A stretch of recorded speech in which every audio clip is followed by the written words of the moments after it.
Hello. Guys, just having, please enjoy your lunch, and I would not like to disturb you too much into having lunch, but the minister has to go, so just thought I will start the proceeding, and we'll start with minister speech. I would like to welcome and want to acknowledge the local custodians of Hanja people from Nanga dynasty, and also all the past, present, and future of this place. Thank you for all coming here. I'm very excited to start this summit, and we are very honored to have Minister Stephen Dawson being our chief guest. Minister Dawson came to Australia in 1886 with family on a holiday, and he moved here permanently in 1989. He's born in Dublin, very proud of his Irish culture, Irish origin, and he's, I think, 23rd Irish origin MP in WA, and the first 1.5 century to be MP in WA. So we are very honored for him to be present here. He is a very strong ambassador for innovation, ICT, his portfolio, medical research, and it syncs with our vision on 3 ways. Number one, to enhance human component in the process, to elevate human, and second, to respect the human contribution in automation journey of any organization, which is in a responsible manner. And thirdly, the one thing which is close to his heart is higher education, and we have 2 major universities as a client where we're helping him. And recently they have set up an innovation hub for automation in northern suburbs, which will generate about 5,000 jobs, and 5,000 jobs only for that particular innovation hub, but it will generate more jobs which will result from those 5,000 jobs which are being generated by that automation hub. So I'm very excited that we have a minister today to start this responsible automation summit, which is our major summit in the year, and we're having it after 2 years. Because of COVID, we couldn't have it. And the last one we had was also in Perth in 2019, in October. So again, very honored to have Mr. Stephen Dawson here, and I will request him to come and speak some about his vision. Thanks.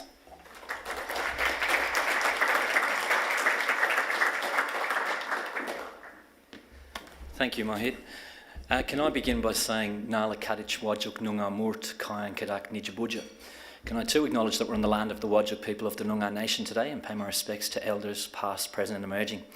Can I acknowledge my parliamentary colleague Yaz Mubarakai, who is here or was here down the back. Yaz, good to see you. To Mohit Sharma, Exec Chairman and Founder of Mindfields, and to the Platinum sponsors Automation Anywhere, Fathom and UiPath. Thank you for the opportunity to speak today. It is great to be here, and it is great that you're having a conference after the last 2 challenging years. Had a couple of people from, and I've learned so much in the conversations I've had this morning. A couple of people have felt sorry for us that we were in Western Australia over the last couple of years during COVID-19, but let me tell you, we did okay. We were sorry for you guys elsewhere. But notwithstanding that, it is great that we are having a conference again, and great that we are getting back to relative normality. Now, I do want to acknowledge Mindfields for playing a key role in providing expertise on emerging and disruptive technologies, which in turn facilitates the digital transformation of our state. As an automation and artificial intelligence services firm, Mindfields is assisting its clients to grow for tomorrow, a vision shared by the McGowan government to enable WA to grow and to prepare for the future. Our government's diversified WA framework recognises science, innovation and technology as cross-sector enabling activities that are key to supporting economic diversification, but also underpinning productivity, competitiveness and resilience of businesses. Adapting to, embracing and even creating new technology is important in helping to build our resilience and to deliver significant benefits, not only to our economy, but also to our society in general. Technologies such as artificial intelligence or AI and data process automation are expected to increase industry productivity across a range of sectors, but also create new jobs and different jobs, raise living standards, and help companies to achieve competitive advantage in global markets. A recent report by the Tech Council revealed that the technology industry in WA is currently supporting about 60,000 jobs and generating about $11 billion per annum in output. Now, these are pretty amazing figures. In our daily lives, AI technologies will continue to transform the way we work, live, communicate, travel, and also deliver services. AI is helping to tackle challenges from bushfire management, an area close to my heart as Minister for Emergency Services, but also diverse areas like precision agriculture, to improve cybersecurity, diagnosing and treating diseases, and protecting our environment. And it's been estimated that AI could contribute more than $20 trillion to the global economy by 2030. Interestingly, however, according to the latest report from CEDA, the level of AI maturity within Australian organisations remains low. We have an opportunity to increase the responsible and ethical development and adoption of AI and also automation here in WA so that our businesses and our communities can reap the benefits. From an innovation perspective, we've already begun. Western Australia is already a world leader in autonomous and remote operations, thanks to its vast landscape and resources-based economy.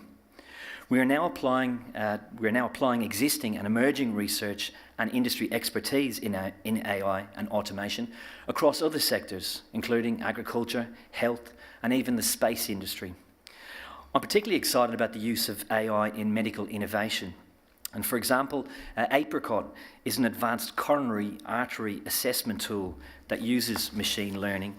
And it was developed by a team of researchers from the University of Western Australia and the Harry Perkins Institute of Medical Research, and was a winner in the Rio Tinto Emerging Innovation category of the Western Australian Innovator of the Year Awards last year. I hope that ideas like this can inspire others to innovate, but also embrace the use of AI and even set up new companies based on AI-related inventions. I recently had the pleasure of leading a mission to the United States of America, where I saw firsthand how other jurisdictions are investing in innovation through infrastructure and people to meet the demands and opportunities of Industry 4.0. And meeting and speaking to people on my trip, it became clear to me that the fantastic opportunities and achievements that we have here in this state are not widely known. And certainly as Minister for Innovation and Minister for ICT, I'm very keen to do more to showcase our advantages, articulate our successes, and attract new investment and talent to Western Australia. We have a lot to offer. We have a world-leading economy and can provide a safe, stable and secure place to live and do business in. And in fact, we're consistently rated one of the safest jurisdictions on the planet to invest. Many global companies have made their fortunes through long-term investments and partnerships in Western Australia. The McGowan government is supporting a range of initiatives that are building our expertise and expanding applications in remote operations, artificial intelligence and digital capability. Earlier this year, the state government committed $20 million to the development of the Australian Automation and Robotics Precinct, which will be located in Neerabup. The 51-hectare project will be one of the biggest facilities of its kind in the world for testing and research in the latest developments of automation, remote operations and robotic systems. The WA government is also a major supporter of the Australian Remote Operations for Science and Earth Consortium, which seeks to advance locally developed remote and robotic technologies into space exploration. Space is increasingly becoming a critical driver of Australian exports, job creation and economic competitiveness. It's predicted that space industry-related jobs will grow from around 10,000 jobs and a market size of about $3.9 billion up to another 20,000 jobs and $12 billion by 2030. Our agencies are also actively investing and developing the use of AI for their operations. And I know some of you in the room today, having spoken to you, are at the coalface of this work with our departments.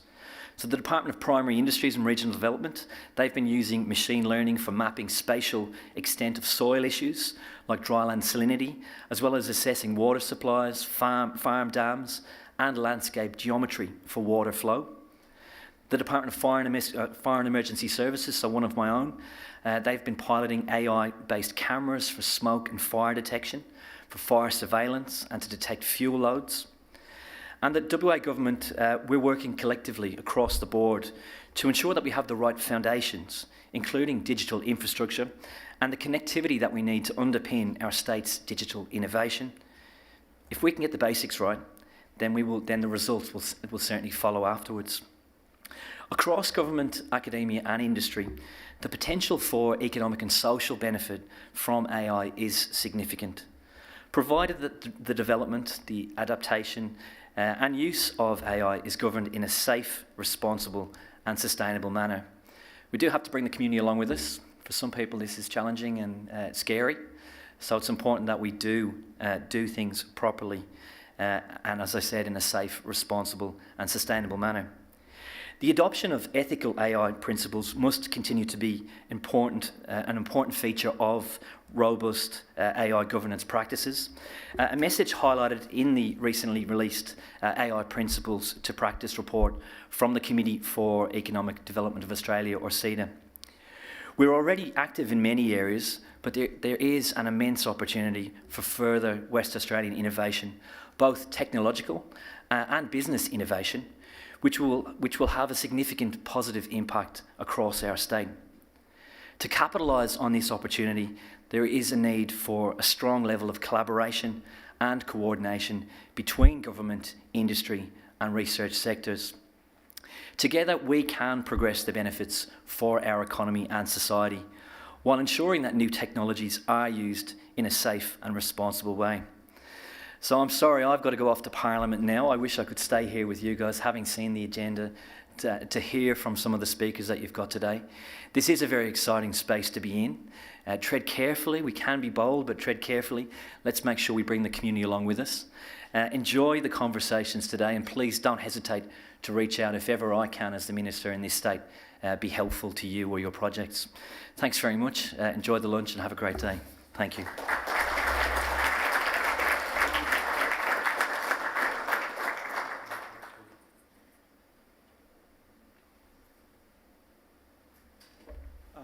Thank you, Minister. Getting the gift. So a small gift for you. I think what we have done is that we have got DIY robotics, so you can make this bot with your family or with your team. So there are 100 pieces. I think the objective is that we want to promote human teamwork, and working from home for the last 2 years, that has diminished a bit. So when you make all this bot together, it do work. You can use Bluetooth, you can use Android, you can use iPhone, and it's a small gift. Wow.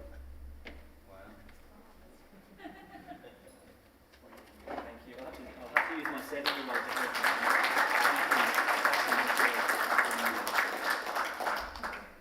Thank you once again, Mr., for this insightful discussion you had, and I hope you enjoyed meeting all the partners today. They have various journeys to discuss and how they are growing up in WA market. So today, again, welcome all of you, and I'm looking forward to, I'm very excited about this event today, and we have panels across various verticals. We have healthcare, we have heavy machinery, we have water corporation, we have Kamatsu, we have St. John of God, we have CBH. So across the verticals, I'm very, very honored that very excited that our partners and our clients have come together to share their insights with the world.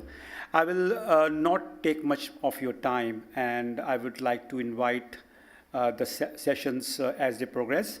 I do have a small presentation, which I think they will play. So I want to make it a MC-free event, and we all are mature people. The speakers will come and introduce themselves.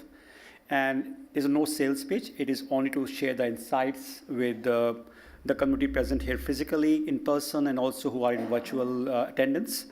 And we'll share the presentations and the video clips later on with you guys to process it more in detail, and also to process and take more insights from the speakers who are speaking.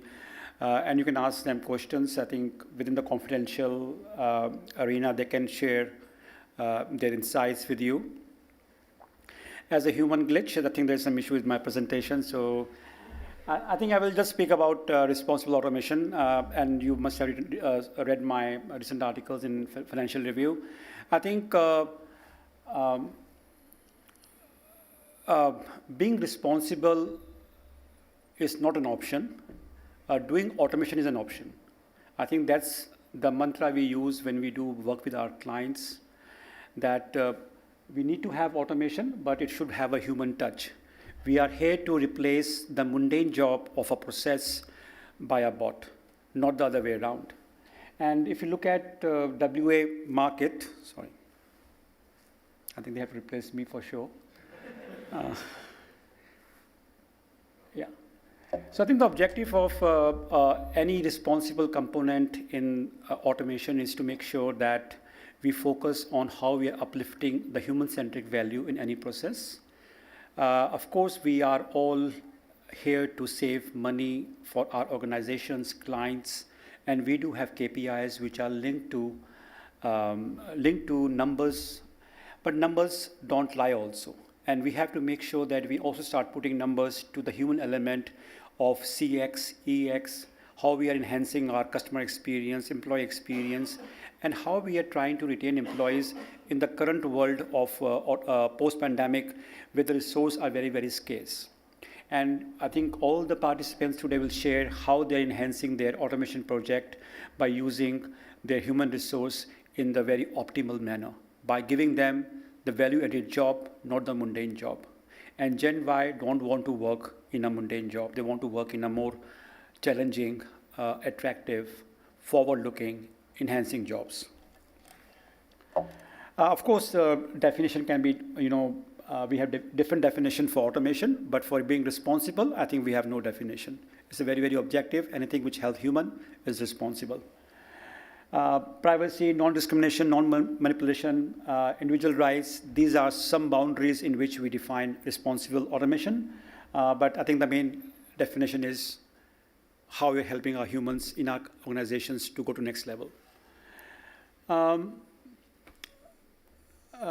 Again, these are some examples of conventional and responsible automation in different verticals. We'll share that with you. Like, for example, in banking, now instead of being reactive and go for foreclosure of the properties of the mortgage applicants or homeowners, we are here to help them in a softer manner, giving them a predictability. Okay, you're going to default, so let's working on a plan that we can save you going forward. How can we generate more income for you, or have a payment plan proactively done instead of reactively done? And that can be built into your data sets. And there are very example in higher education where the admission is done not on the basis of your financial capacity, but also how much you can pay and the need to pay. Again, this is something, case studies we have got in CBA is using it, NAB is using it, IAG is using it. So Australia is quite ahead in terms of using ethical AI and automation. I am using AI as a subset of automation. And then there are some principles which Minister also talked, SIDA has set up, that this should be the parameters in a framework to make a policy decision for automation and AI. And I think as we are becoming more and more, I will say, responsible post-pandemic, we are giving more importance to these parameters to make our journey in automation more fruitful. So we are helping our clients to do their policy, ethical policy for automation, for AI. We are making sure that they are transparent when they are using data sets. And in the future, there will be a requirement from those organizations to disclose data set to the regulatory authorities. And there are work already going in US and Europe. And of course, CBA, NAB, IAG are doing to become more and more transparent. Currently, they are disclosing the data sets which are not very confidential, but I think going forward, even Facebook has to disclose how they're using data sets to predict the human behavior, or when you get ads of one particular materialistic commodity, when you're talking about that. So they're using various algorithms in the background, using your voice, your conversation. And that is ethical in some perspective. Like when you have emergency, they are very good to have those protocols, those data sets, but also intrusive to your privacy. So we had to strike a right balance between both the ends of ethics. I think the market will evolve. Who knew that after pandemic we had to disclose our vital parameters of temperature, coughing, sneezing when we're entering any restaurant. The world is changing. Like currently there are apps which will promise you that they will deliver you things within 10 minutes. And that's very, very useful when you're having emergency. But when ordering food using those apps, I think you're also putting the delivery guy in danger. But there are apps in India, in US, which can deliver your food within 10 minutes. And the average time they have taken is 8.33 minutes. And that company is worth now maybe $1.2 billion. But again, it is putting risk to their delivery guys. But again, that's the responsible automation comes in play. So again, I think I will not take too much of time from the speakers who you have come here to listen to. And I will also appreciate your feedback. So we have a QR code on all the tables. So please feel free to give us your feedback. We are here to impart education and knowledge. We are not here to sell. Our pedigree comes from educating and researching on emerging technologies.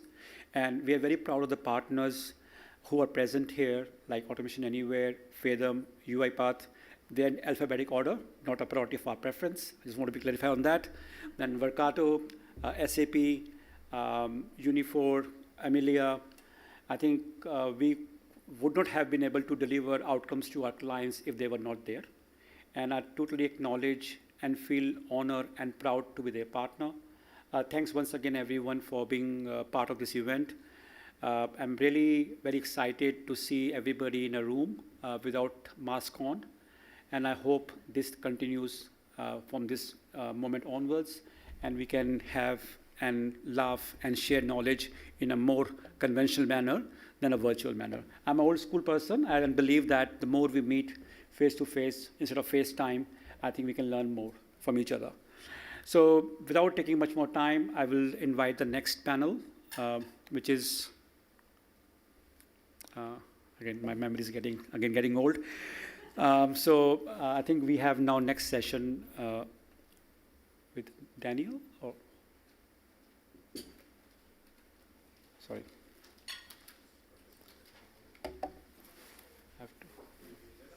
No, I have to just.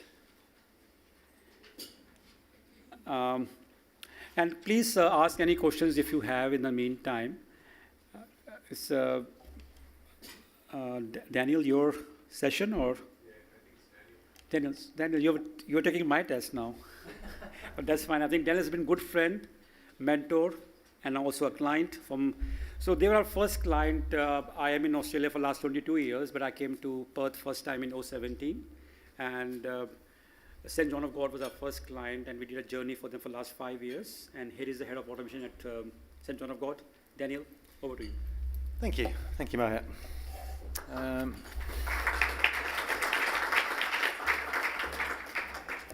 First thing I'll say, because I can see dinner's being served, so please do eat. Don't feel like you need to focus on me or the screen or anything. Hopefully, there will be some nuggets of wisdom or just experience to share with you this afternoon. And thanks for giving me your time. So, as Mohit said, my name is Daniel Kennedy. I manage some of Australian healthcare's earliest RPA assets at St. John of God Healthcare. And I've been doing this since 2017. And I'm going to show you my story of why we started our automation journey and invite you to start or accelerate your own automation adventure. Do you mind clicking the slide for me? I have a control. I thought it was all automated here. What's going on? All right, and no crash course on this, so I'll try this one and see if it works. All right. Bear with me while I try and figure out how this technology works. So I'm going to share my 6 key takeaways with you so you can think about responsible automation in your organisation. You've no doubt, because I see a lot of familiar faces here from previous automation summits and other events, you've no doubt been aware of RPA and automation for many years and probably have mixed views or have heard mixed things about the value and viability of the technology.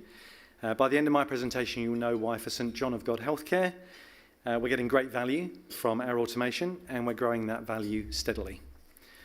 So let's start with an intro to St John of God Healthcare. And I'm pleased to hear that at least one person did actually not know this, so it's not, this slide actually serves some purpose. St John of God Healthcare is often confused with St John's, the ambulance providers. There's a picture of each. We are not the ambulance service, which is also called St John's. We are the hospital group, which is featured on the left-hand side. That's our Murdoch Hospital campus. So the ambulances come to the hospitals and deliver patients for us, but we're the ones who are providing the care, usually in a hospital, but we also provide home-based services as well. All right, so having got that out of the way, I'll talk a little bit about St John of God. And there are a few things that are worth knowing about St John of God as an organisation, and I should say St John of God Healthcare, is that we were established about 130 years ago, so we've existed for a very long time. And I think Subiaco was one of the very first sites that we had as an organisation, and some of you may be familiar with St John of God Subiaco Hospital. Other sites around the Perth area include Mount Lawley, which we acquired some years ago, and more recently established was the Midland Healthcare Campus. So for those of you who are from WA, you might be familiar with those other buildings. So established 130 years ago, and we treat about just a little under 400,000 patients in the most recent year that we had. And we do that across 27 sites for our organisation, which are based in WA, Victoria and New South Wales. Don't have anything in Northern Territory, Queensland or Tasmania or Canberra, the ACT, but we certainly have sites, hospitals across those different areas. And we have 15,500 employees. We call them caregivers, and that's a very deliberate term because it helps our employees to associate what they do with providing care to patients and their families. So that's a little bit about stats taken from the annual reports. If I look now at values, which are highly relevant to responsible automation, there are 5 values that we espouse, and there are some words that sit beneath each one of them for you to read. Hospitality, justice, respect, compassion and excellence are our organisational values. And I'm sure if you look in your own organisation, you've probably got a collection of between 4 and 6 values that your organisation holds very dearly to its heart when making decisions, particularly executive decisions and so on and so forth. So I think there are 3 values which actually underlie the way we've approached automation within St John of God Healthcare. And what I want to do is I want to focus on those 3. And the 3 that are most relevant as far as I can determine are respect, compassion and excellence. And in reverse order, excellence is something that we feel is delivered when patients receive high quality process outcomes and low costs. Everybody who comes to a hospital obviously wants to go away healthier than when they arrived, or have had whatever needs to be done successfully and no complications. And cost is of course important to everybody. Respect is something that we demonstrate when we see people leveraged to exercise their skills and their passions rather than, as I think Moet put it, mundane or tedious work. So respect is definitely another strong value for responsible automation. And compassion is something that we need to show to our caregivers, our employees, because any change can be confronting, can be difficult, and what we try to do throughout the journey that we've been on with our automation is to acknowledge the need to do no harm and actually to help people to actually profit from the change journey, which I think the Minister spoke to as well, the importance of that particular aspect. So now what I'd like to do is I'd like to take you through a couple of practical applications in a section of the agenda which I've called the tip of the iceberg. And I've called it that because for St John of God Healthcare, I'm going to show you 2 processes that we've automated, but there's actually over 30. And I don't want to go through all of them, and you'd be bored stiff if I did. So you'll be spared that fate. But I'll take you through a couple of examples. This is one of the earliest examples of process automation that we implemented, and it was done with Mindfields several years ago now, 2017, I think we embarked on the journey. And I'm going to give you a before and an after. So in the before world, you can see that the action of billing for patient visits can be broken down into 3 steps. So number 1, hospital caregivers are collecting information about the patient's journey. And actually, a hospital experience is not very different from a hotel experience. You'll check in, You will consume things while you're in the hotel and in the hospital, and those things will be noted down, and at the end of your visit, when you're discharged, there'll be a final bill. So the hospital caregivers go about collecting that information in our patient administration system, and then the baton passes to our accounts receivable team. The accounts receivable team raises a bill if the bill can be raised, and that requires a bunch of checks to be performed to determine whether or not the bill is actually going to be able to be paid by the health fund, dependent on a number of conditions and contractual obligations, stuff like that. So the third step in the process is inevitably triage, which is to say that a lot of bills can't be raised on the first time of asking, so there's a bit of liaison between AR and the hospital to say things like, we don't seem to have had some things collected on this patient visit that we would expect, or we haven't got details that will enable us to satisfy the health fund that we're going to bill their conditions. So there's an amount of backwards and forwards that goes on at the end of the process, so it's somewhat iterative in its cycle. So that's the before. In terms of after, we've got what I really liked a few years ago was called the Cobot Model, which is to say we don't use robots, but we actually have cobots. So they cooperate with the humans. And I quite like that because actually in the afterworld, what you have is the robot doing the mundane, tedious checkpoint-based stuff, but the AR caregiver is actually still doing the valuable problem-solving and critical thinking work that's involved at the back end. So you can see that automation plays a part in step 2, but not in the other 2 steps. So a few things to draw attention to that I particularly feel passionately about from my experience here. The caregivers are continuing to perform the highest value work that they can do. But the things like working through a 9-point checklist for each individual patient visit is now something they don't have to worry about because the robot will actually do that for them, and we'll just give them a bill at the end, no pun intended, to say here are the 2 things that actually need remediation. So a work list that they can then focus on. And I think that's important. From an RPA perspective, the journey, and this is probably me speaking to some of the pain that I probably experienced going through this journey, there's an amount of complication that arises in considering the different health fund providers. There are about 32 across Australia, and the number of variations in terms of patient kind of individual consumption during a hospital visit varies widely as well. So being able to automate the checkpoint is actually a very elaborate and complex thing, which, if you understand those rules, is great because it can be automated, but it does lead to a lot of process variations. So that does mean that you have to have quite complicated scripts to actually handle that kind of thing. The other thing I'd like to draw out is the benefit that we particularly experienced with implementing automation in this space for billing. So on a typical day, we'll have about 4,000 to 7,000 potential bills that can be raised, and we have a team of people that are looking at that quite different range. And sometimes that can range up to 30,000 bills because we're on a contractual health fund stop because we're going through a negotiation process. So the great thing about having automation in place is those kind of peaks and troughs just even out, and in fact the automation can look at every single potential bill and raise it, whereas when you've got a team of people you have to think about, well, where do I constructively prioritise their effort for the highest value. And so that's something that we don't have to worry about anymore, which is fantastic from our perspective. So that's one use case in the accounts receivable world. I want to talk you through an accounts payable example now.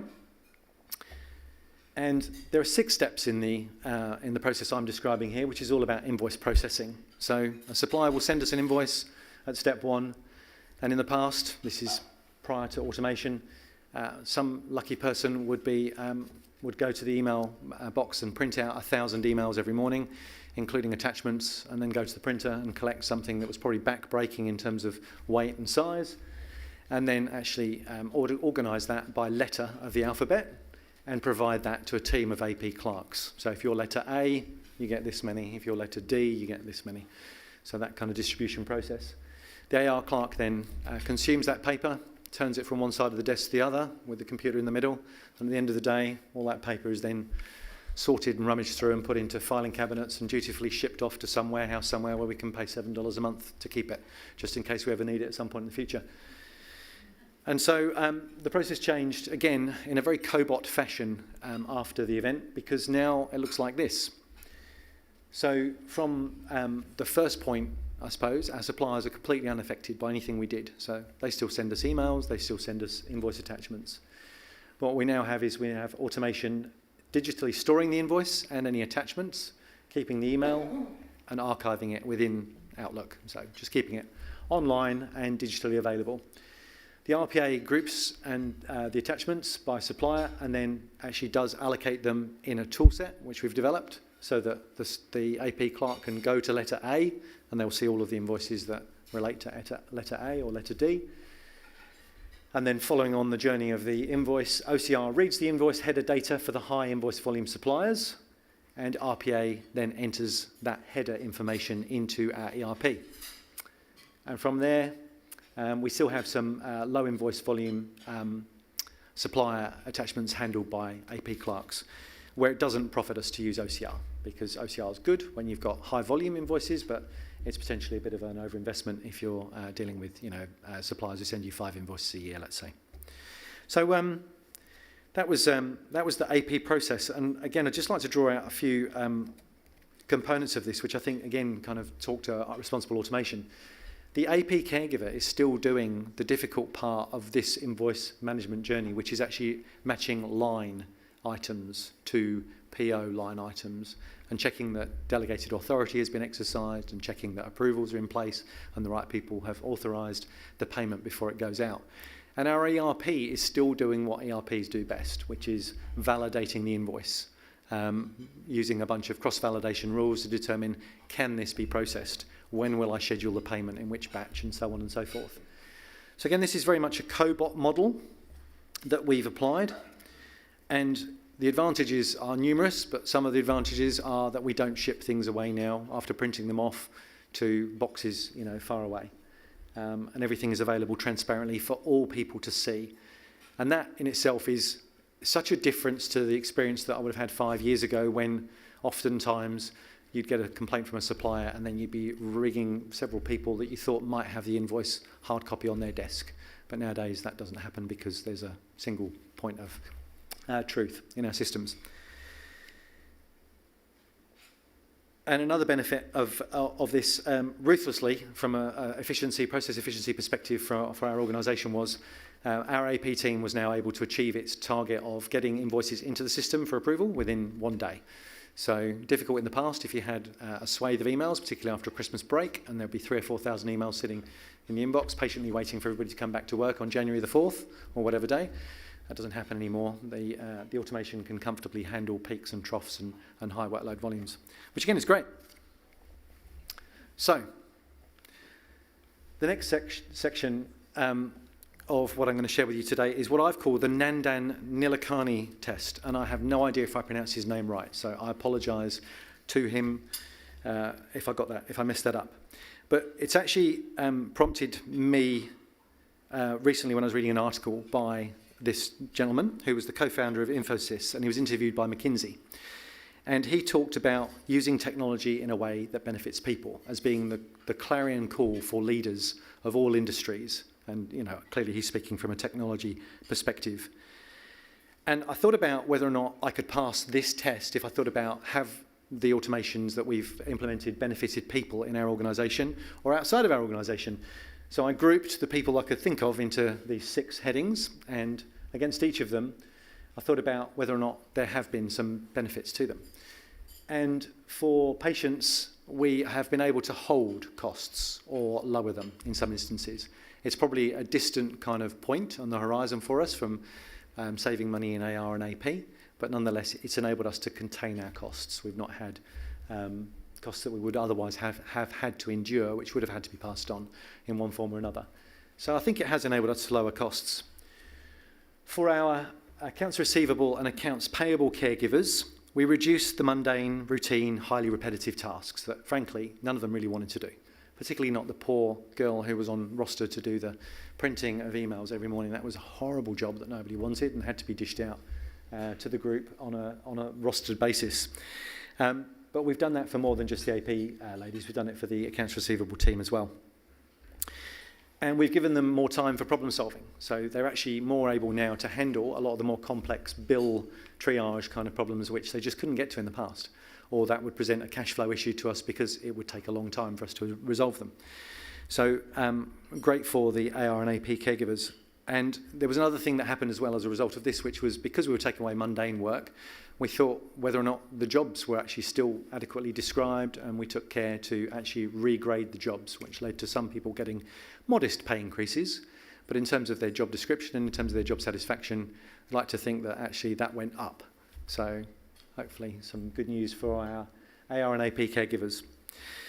For other finance caregivers, and I count myself as one of them, we were able to advance our technology skills. At least I tell myself that. Whether or not I have or not is somebody else to judge.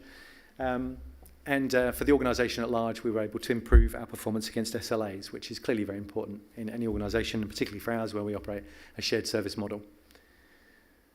And it's fair to say that it reduces management overhead to use automation because we don't need to induct, recruit, train, or deal with any kind of holiday or absences with automation. Bots tend to just sit there waiting for instructions, and that's definitely a bonus for other finance caregivers. If I look outside of finance and look to people in the hospitals or look to people in other departments, because we're a shared service model, we actually provide services to not just our hospitals, but also our HR department, also our IT department, and so on and so forth. So for all of them, where we have SLAs in place, we're able to achieve them more readily, which is good news for them. And actually, just thinking about our IT team, one of the things that we have tried our best to do is to actually make sure that we're applying RPA in the right use cases. So not a hammer and everything's a nail, but very much a case of where appropriate, let's use RPA. And yeah, that's certainly been an interesting journey for me because it's helped me to learn a little bit more about what the other automation tool sets are, and there are plenty of them. So an appropriate technology choice was the thing I was supposed to put up there. Our health funds have seen reduced errors. We don't have transposition errors with automation. Humans do it about 0.5% to 1% of the time, but that doesn't happen with automation. And for our suppliers, because our invoices were getting processed more quickly, being shipped around the organisation for approval purposes and being remediated more readily, there were fewer payment delays for them. So lots of good things. Technology effectively benefiting lots of people. So I feel like I could tick the so-called, I won't say his name again, but this test that I've tried to cobble together. So from St John of God's perspective, I still see this after 5 years of embarking on this journey as a growing value proposition. And I reflect on what I think is the single biggest thing that's actually helped the journey. And it's the top line. Having a sponsor who says, I want to automate wherever I can. And that's nuanced, at least now I realise it's nuanced. And maybe I didn't at the start, because I was like, RPA, go RPA, it's this fantastic new tool set. But nowadays I think automation is actually the better word because it enables you to embrace a range of orchestration tools that you can use. And RPA can be one of those tools, it doesn't have to be. But it undoubtedly has been able to fill gaps that we would not have been able to solve via another mechanism in our organisation, and I'm sure that's the case for other organisations who have adopted as well. So we now have we've got 4 automation roles over the last 3 or 4 years that have developed. Myself, I've got 2 RPA developers, and we have an automation specialist. And very roughly, the automation specialist is kind of doing the discovery work, if you think about that. The RPA developers are doing the development, deployment, testing, and I'm the bot farm manager. So I sit there and watch my bots and schedule them and run them ad hoc basis and scratch my head every time something funny goes wrong and deal with the inevitable, oh, your bots have gone wrong. And oftentimes it's not the bots actually, it's the browser or it's the application or it's another environmental factor. But nonetheless, you know, from a user's perspective, they see that the automation has failed, and I'm there to make sure that we solve those kind of issues. So that's great, and I think that the 4 goals that we've been able to achieve by having those 4 roles are listed for you: process effectiveness, cost efficiency. Who wouldn't want those things? Every organisation wants those things, don't they? Having RPA developers on site that have free rein to go wherever they please in terms of IT landscape and in terms of sensitivity of data, has definitely been a massive thing for us because we've got patient data that needs to be very heavily guarded, and we've got health fund data which is also IP sensitive for obvious competitive tension reasons. So having internal resources that can respond to incidents and manage those incidents well is important. I reflect on my own sort of experience the other day actually when my wife said to me, "Can you tell Google to switch the lights off in the living room?" And no matter how many times she said it, it wouldn't work. But I went over to her and I said, "Google, switch the lights off in the living room," and it immediately worked. And you sense the frustration or I did, from my wife, that the technology wasn't working, and you kind of have those glitches, and people are quick to, get very excited about the technology once it doesn't work. Less excited once the technology is working and can't remember that it's been a step forward. But you certainly have to watch the natural human kind of critical thinking that comes into play. So having that responsiveness is incredibly important. Obviously, we've got relatively low-cost development capability by having RPA developers within our organisation. And, our ethos is about automating on value to people. If I think back to my 30 processes that we've automated at St John of God Healthcare, a number of them were absolutely done for net present value reasons, right? So business case was originally approved on the basis of NPV, IRR, all the customary things that business cases are usually signed off for. But with a sponsor saying the top line up there, internally in the organisation, we don't talk about that at all. We don't talk about NPV or IRR. We talk about value to people. We talk about reducing the mundane and the tedious for the people who have got better things to do with their time. And it would only be fair to say that we leverage associated technologies. So we rely upon things like Oracle. We rely upon things like Microsoft SharePoint. We rely upon data warehouses because we get a lot of our information analytics from that, which sometimes actually is a feeder process for our automation orchestrations. So we definitely rely on those. And of course, we rely upon capable and contemporary automation software. Shout out to Automation Anywhere from our perspective. So, it's great to have the toolkits that actually work reliably for us.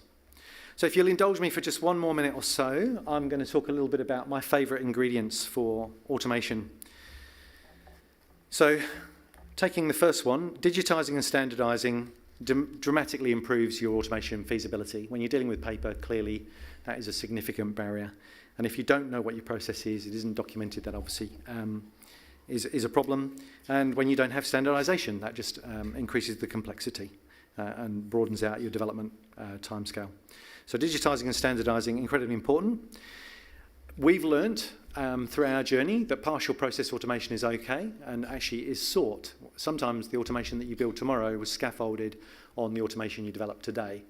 When we started the journey, we were looking at end-to-end processes. We were trying to solve the world to boil the ocean, to use a well-worn phrase.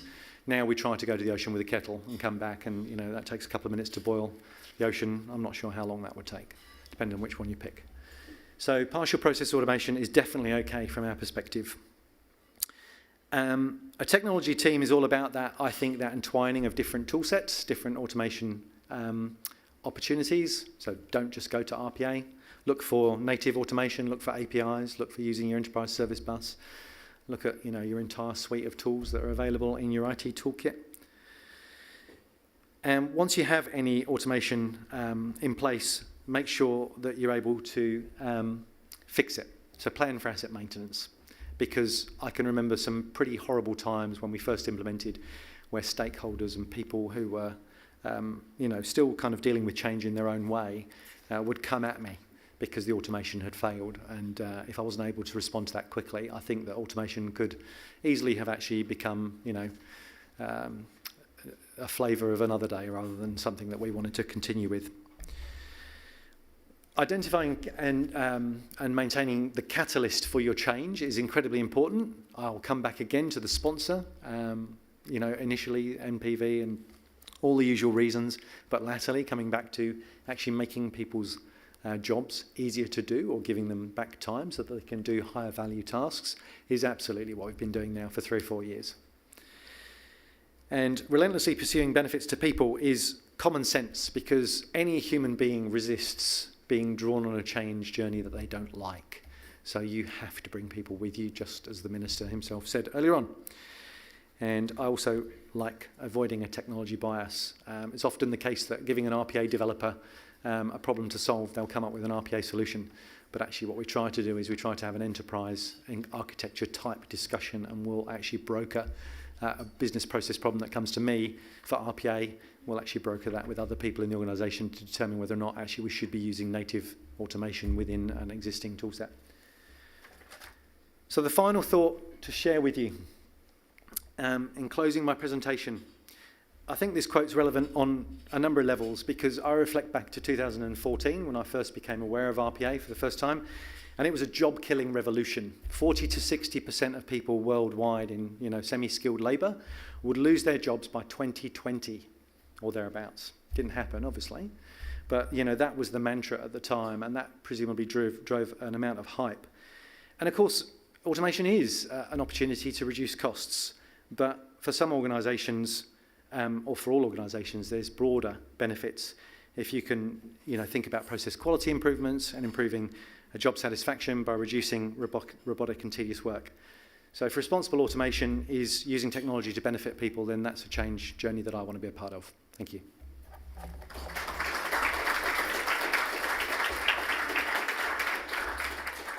Now, I don't know who's next, so I'm going to have to rely on somebody else. I got a funny feeling for you. Oh, Yeah. great. Shall we sit? Right. Yeah, we should sit. We need a couple of. Do we have microphones?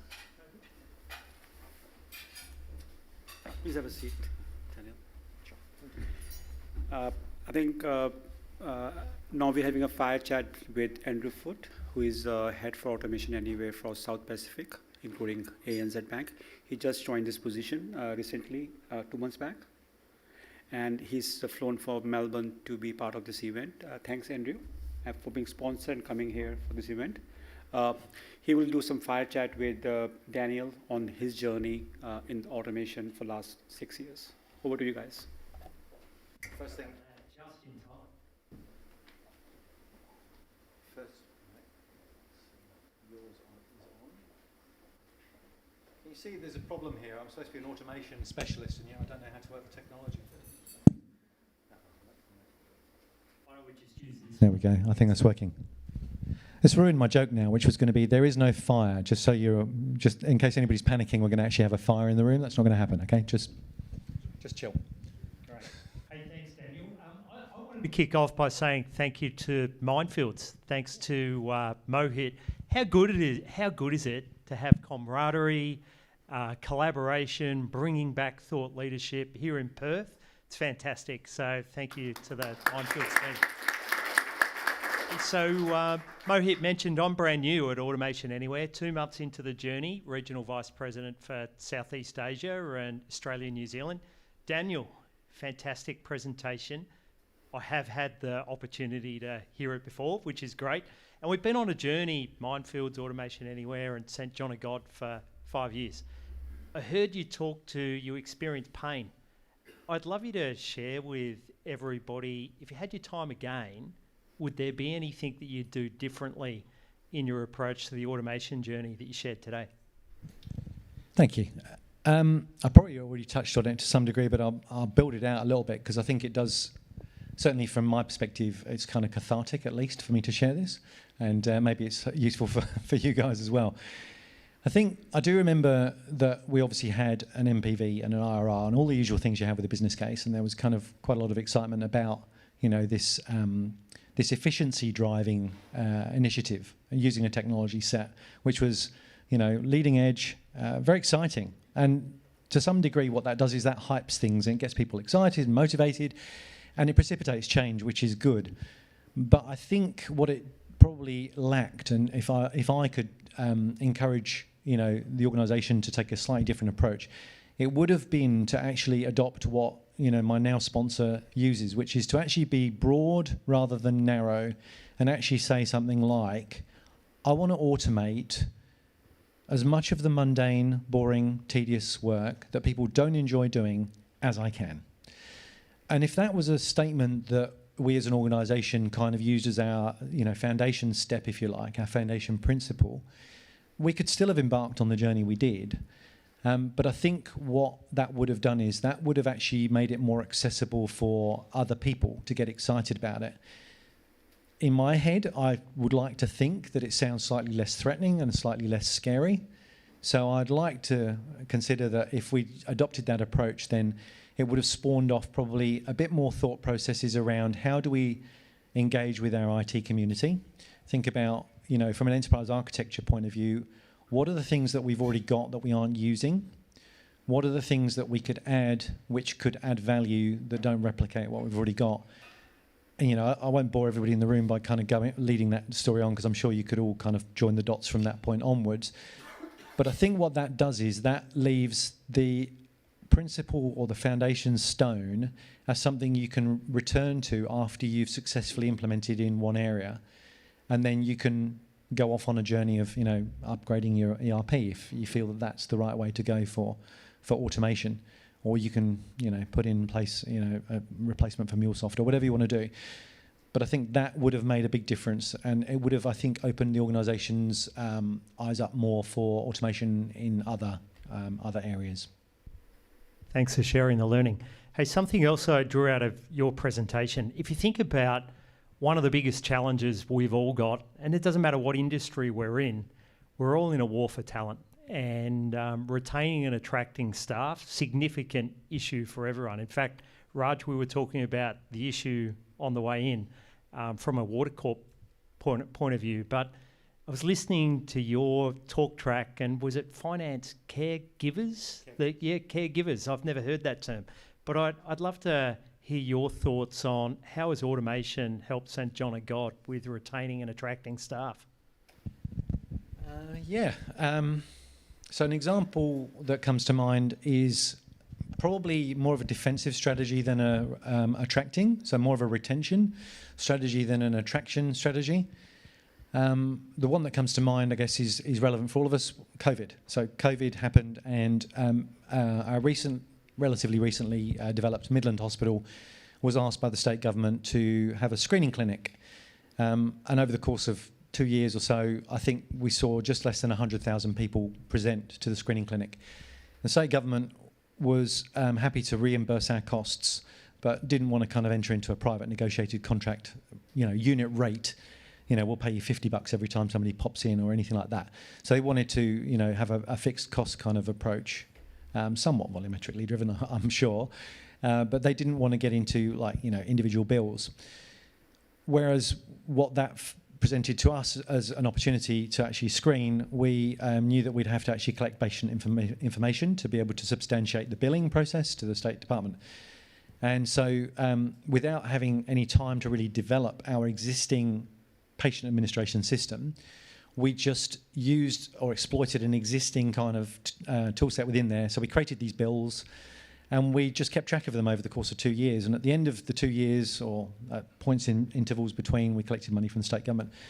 And in doing that, we actually have to at some point actually get rid of the debt, if you like, because it actually sits there as in an accounting world, it looks like debt that people owe us because there's a rate that's actually in the system.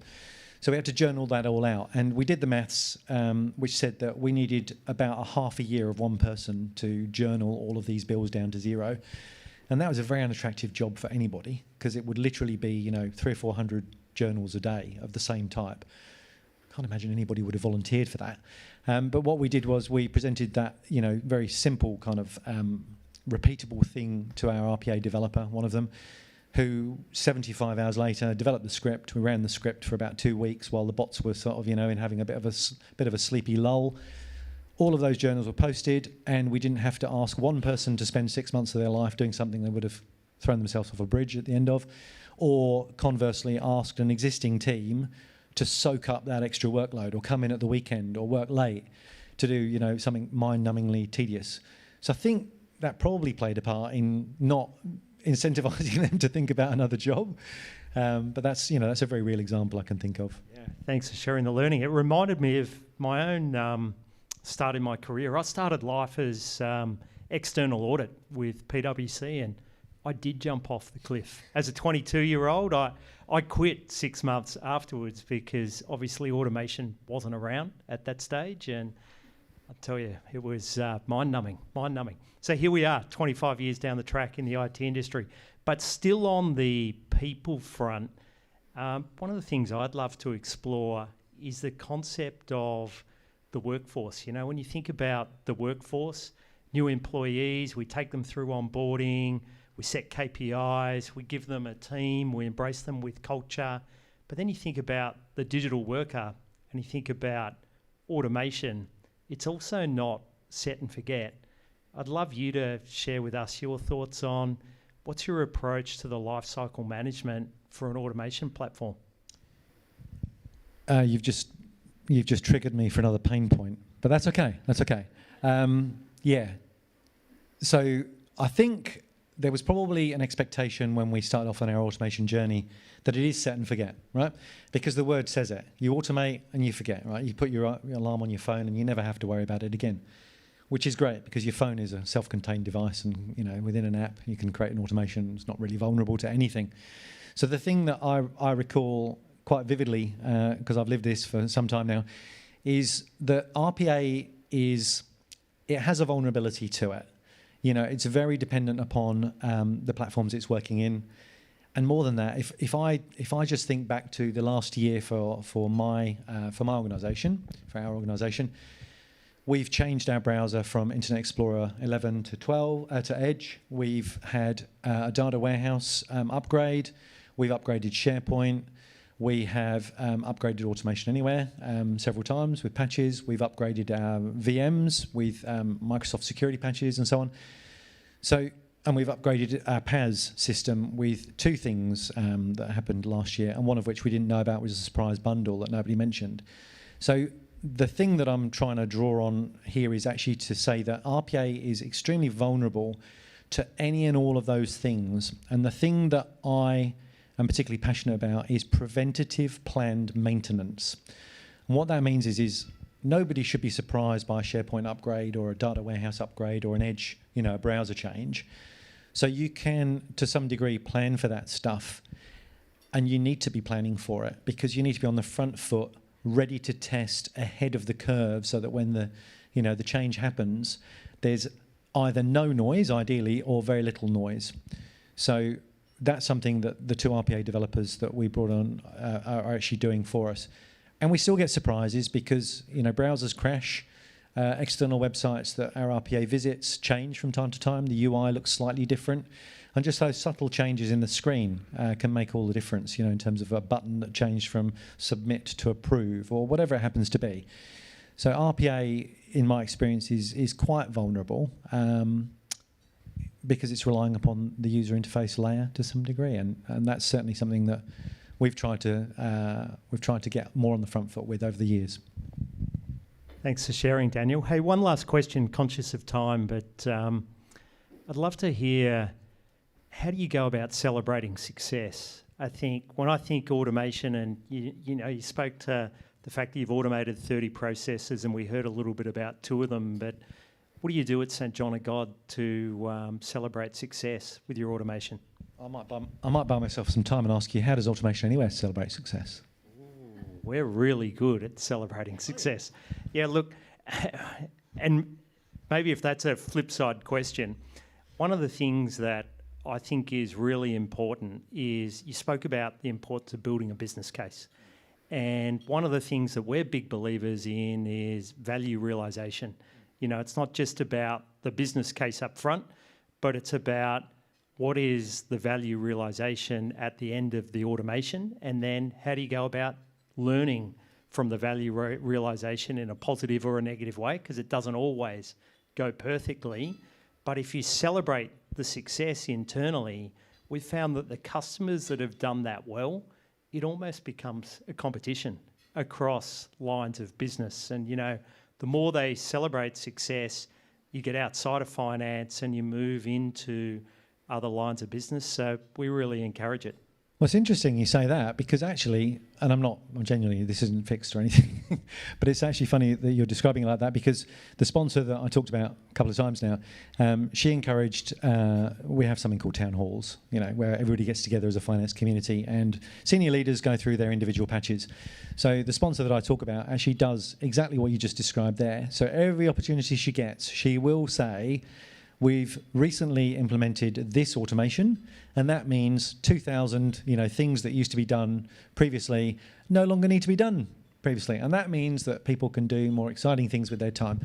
So she's very good at that. And actually, within her team, exactly what you described has happened, because that competitive and I want some of that kind of culture has kind of emerged, which has actually spawned the 30 that I talk about, you know, from an original sort of set of 8 to 10.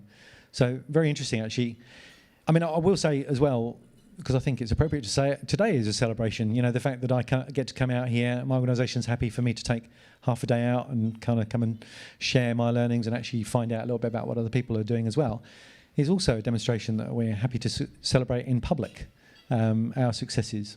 So, yeah, maybe there's a couple of ways that we do that.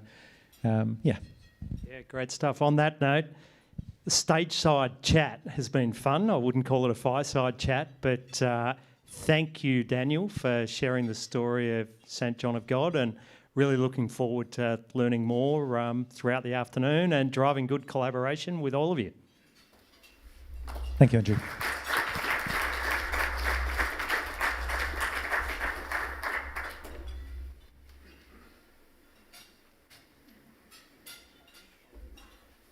Guys, I think, again, just a small gift, same thing, Andrew and Daniel.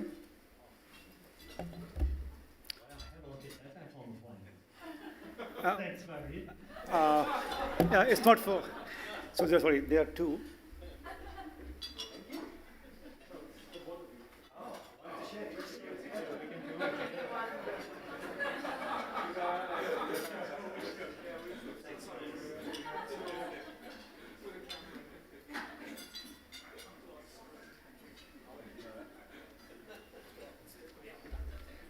Thank you, Daniel, for sharing your insights, and thank you, Andrew Foote. Daniel. Thank you, Daniel, for sharing your insights, and thank you, Andrew Foote, for asking some questions to get more out of Daniel. St. John of God has also automated a process which we help them for supplier invoices, through which they have processed more than $3 billion worth of invoices till date. And they were able to optimize 17 to 18 humans to do more value-added jobs. So I think I'm very proud of that achievement at St. John of God. It's already public, that information. So I would now like to invite Lisa from Monadelphis and Andrew Dawson from UiPath to share their journey. ESG and responsible automation goes hand in hand. And I think ESG is now more mature in terms of how it can be judged, how it can be implemented. And there's a huge demand from the mining companies to implement ESG, and automation is the right way to implement it. I will invite Andrew Dawson to speak about ESG and having a fire chat with Lisa from Monadelphis. Over to you, Andrew.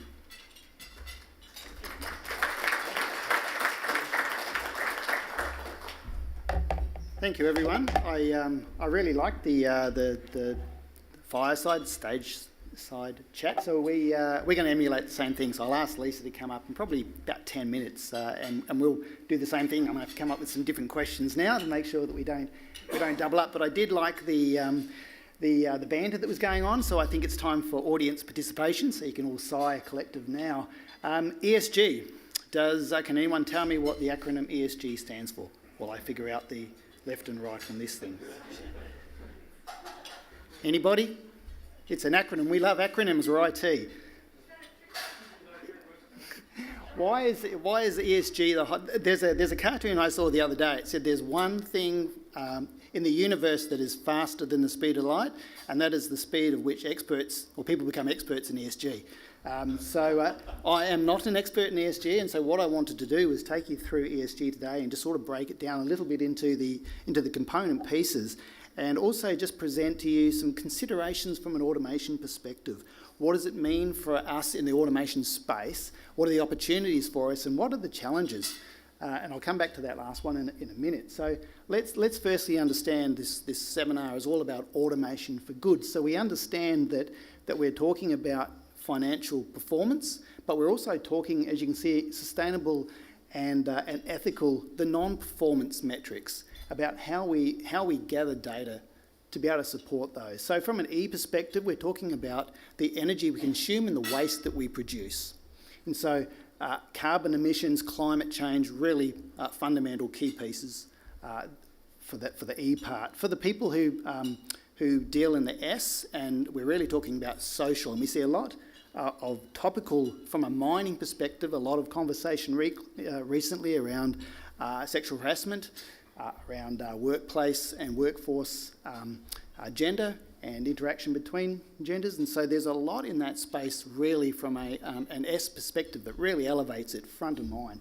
And finally, G, the fact that we have some sort of governance, and governance is not new, but governance around, firstly, these practices and controls and procedures that perhaps then support those first two pieces. So what we're talking about from an area of focus, and I really don't have a lot of time, so I'm only going to pull out just a couple, that we see a lot, green financing. So if you run a coal mine today and you're looking for finance, there's a good chance that banks may apply a criteria to you that could be unfavourable for you obtaining finance. Number two, ESG reporting is the most common consideration and topic that we have chats with our customers about. And so I put it to you, is ESG reporting the biggest topic that you've seen from your executive recently? And if it is, what has been the main challenge that you've found when you need to speak to them about ESG? If you work for Deloitte, they would say that the biggest challenge at the moment is data. There's a lot of sentiment and a lot of acknowledgement around the fact that executives want to report on their E and their S, and of course apply good governance to do so. But the biggest problem, and Deloitte highlight this, is data for these items just isn't available, or if it is available, people aren't sure where it is. You can see there from an availability perspective, the greatest challenge for data, 32% of availability, but then followed really closely by quality. And a good example I want to give you is my daughter worked for Alcoa, and so from a scientist perspective, she had a drone sitting in a box behind her desk, which they purchased so that they could fly it above some of the componentry in the Kwinana refinery to gather some metrics on some of the emissions. No one knew how to fly that drone, so no one was actually providing these emissions data that was then a critical component for the ESG reporting that executive had mandated. So you can see that there's a bit of a knock-on effect when it comes to being able to access data. So identifying it and accessing it are two different things. So we see a lot of concern there that the quality of that data, it really isn't there. So, push the button. So what can you do perhaps to streamline the conversations you're having with exec or with management around how you would actually commence or start to obtain data for your journey? And so the identify piece, I think, is a really good place, obviously, to start. And I do notice down here we're talking about identifying the different sources of this data. Where is it located through our organisation? For example, siloed data, we all recognise that's a reality within our organisation. It's scattered across different technologies as well, spreadsheets, people's minds, systems. And so some examples of being able to consider alternate sources, and I see energy and gas utility bills is a consideration. I know Raj from Water Corp, you guys might like the nice new water bill. It's really nice. And so I'm sure Raj will talk about that in a little bit. But being able to strip data from your utility bills to be able to funnel that into systems for reporting sounds absolutely sensible.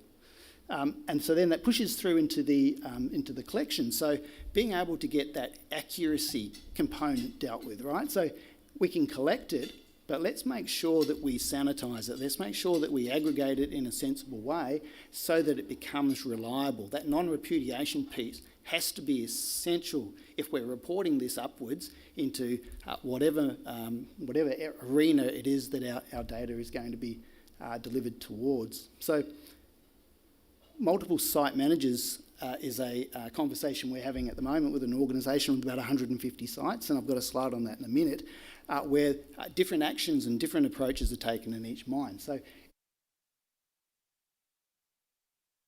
collection, where'd that go? So as we step through the preparation and the process part is obviously where we start to step in from an automation perspective. So creation of workflows, being able to add value to either the extraction or the aggregation of that data is absolutely essential. And so there's some really good examples. I think Daniel was talking about cost savings from an AP perspective. There's absolutely cost savings from a manual process execution as well. How can we reduce the ability for people to have to go and gather data from different places, aggregate it together, and put it into some sort of a reporting system? There's absolutely cost savings to be made in that. And again, back to the topic of this seminar, sentiment is a real key thing. Do you really want your people sitting there filtering data every month just so it can be reported? It's not a value-added task, and it certainly isn't a task perhaps lots of people want to do. So the final thing is store and report. And just conscious of time, I'm not going to go into too much depth here, but I think we seem to have an absence of ESG solution as far as a cohesive solution. We have storage, and we have vendors providing all sorts of technologies for us, but we have disparate systems, and that's the reality. And so how we can centralise the collection of that data for storage reporting seems to be the ultimate goal from the ESG perspective. So what I wanted to do is just give you a bit of a real-world example. I spoke briefly about that organisation that had about 160 sites across the globe. They were trying to aggregate reporting across a diverse portfolio, primarily as a primary producer. They were actually refining product into saleable material. And you can see some of the items that they're trying to report on. How do you report on your carbon emissions when your carbon dioxide for your vehicles or your machinery isn't even being captured? Very difficult to do. So there's a whole maturity process that can be applied to this to say, here's my baseline, this is where the data exists, this is the processes that go to support it, this is the aggregation and the final remediation as far as its storage goes. And is there a workflow capability? Is there a opportunity for automation to present itself? It seems to be a really good opportunity for our automation professionals in the room when we're having conversations with our exec on this topic. So I just wanted to leave it there as a bit of a primer for the conversation that Lisa's going to have, and I'd invite Lisa to come up to the stage. Lisa works for Monadelphous. She's on stage today representing herself, not necessarily Monadelphous, so the conversation really is going to be her experiences. And it is a fire. We do have a fire, so there you go. It is a fireside chat. So, is this one on? I don't know, we might have to share.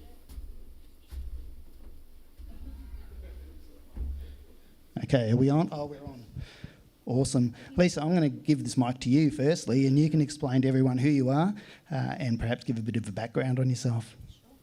I think this might be the one question I didn't prepare for. So, Lisa Ewers, Monadelphous Corporate Productivity and Innovation Manager. So I work across a whole suite of different types of projects around innovation as well as improving what our existing remit is. Predominantly within our corporate division, but I also work with our operational sectors as well, which are more at our client front-facing projects.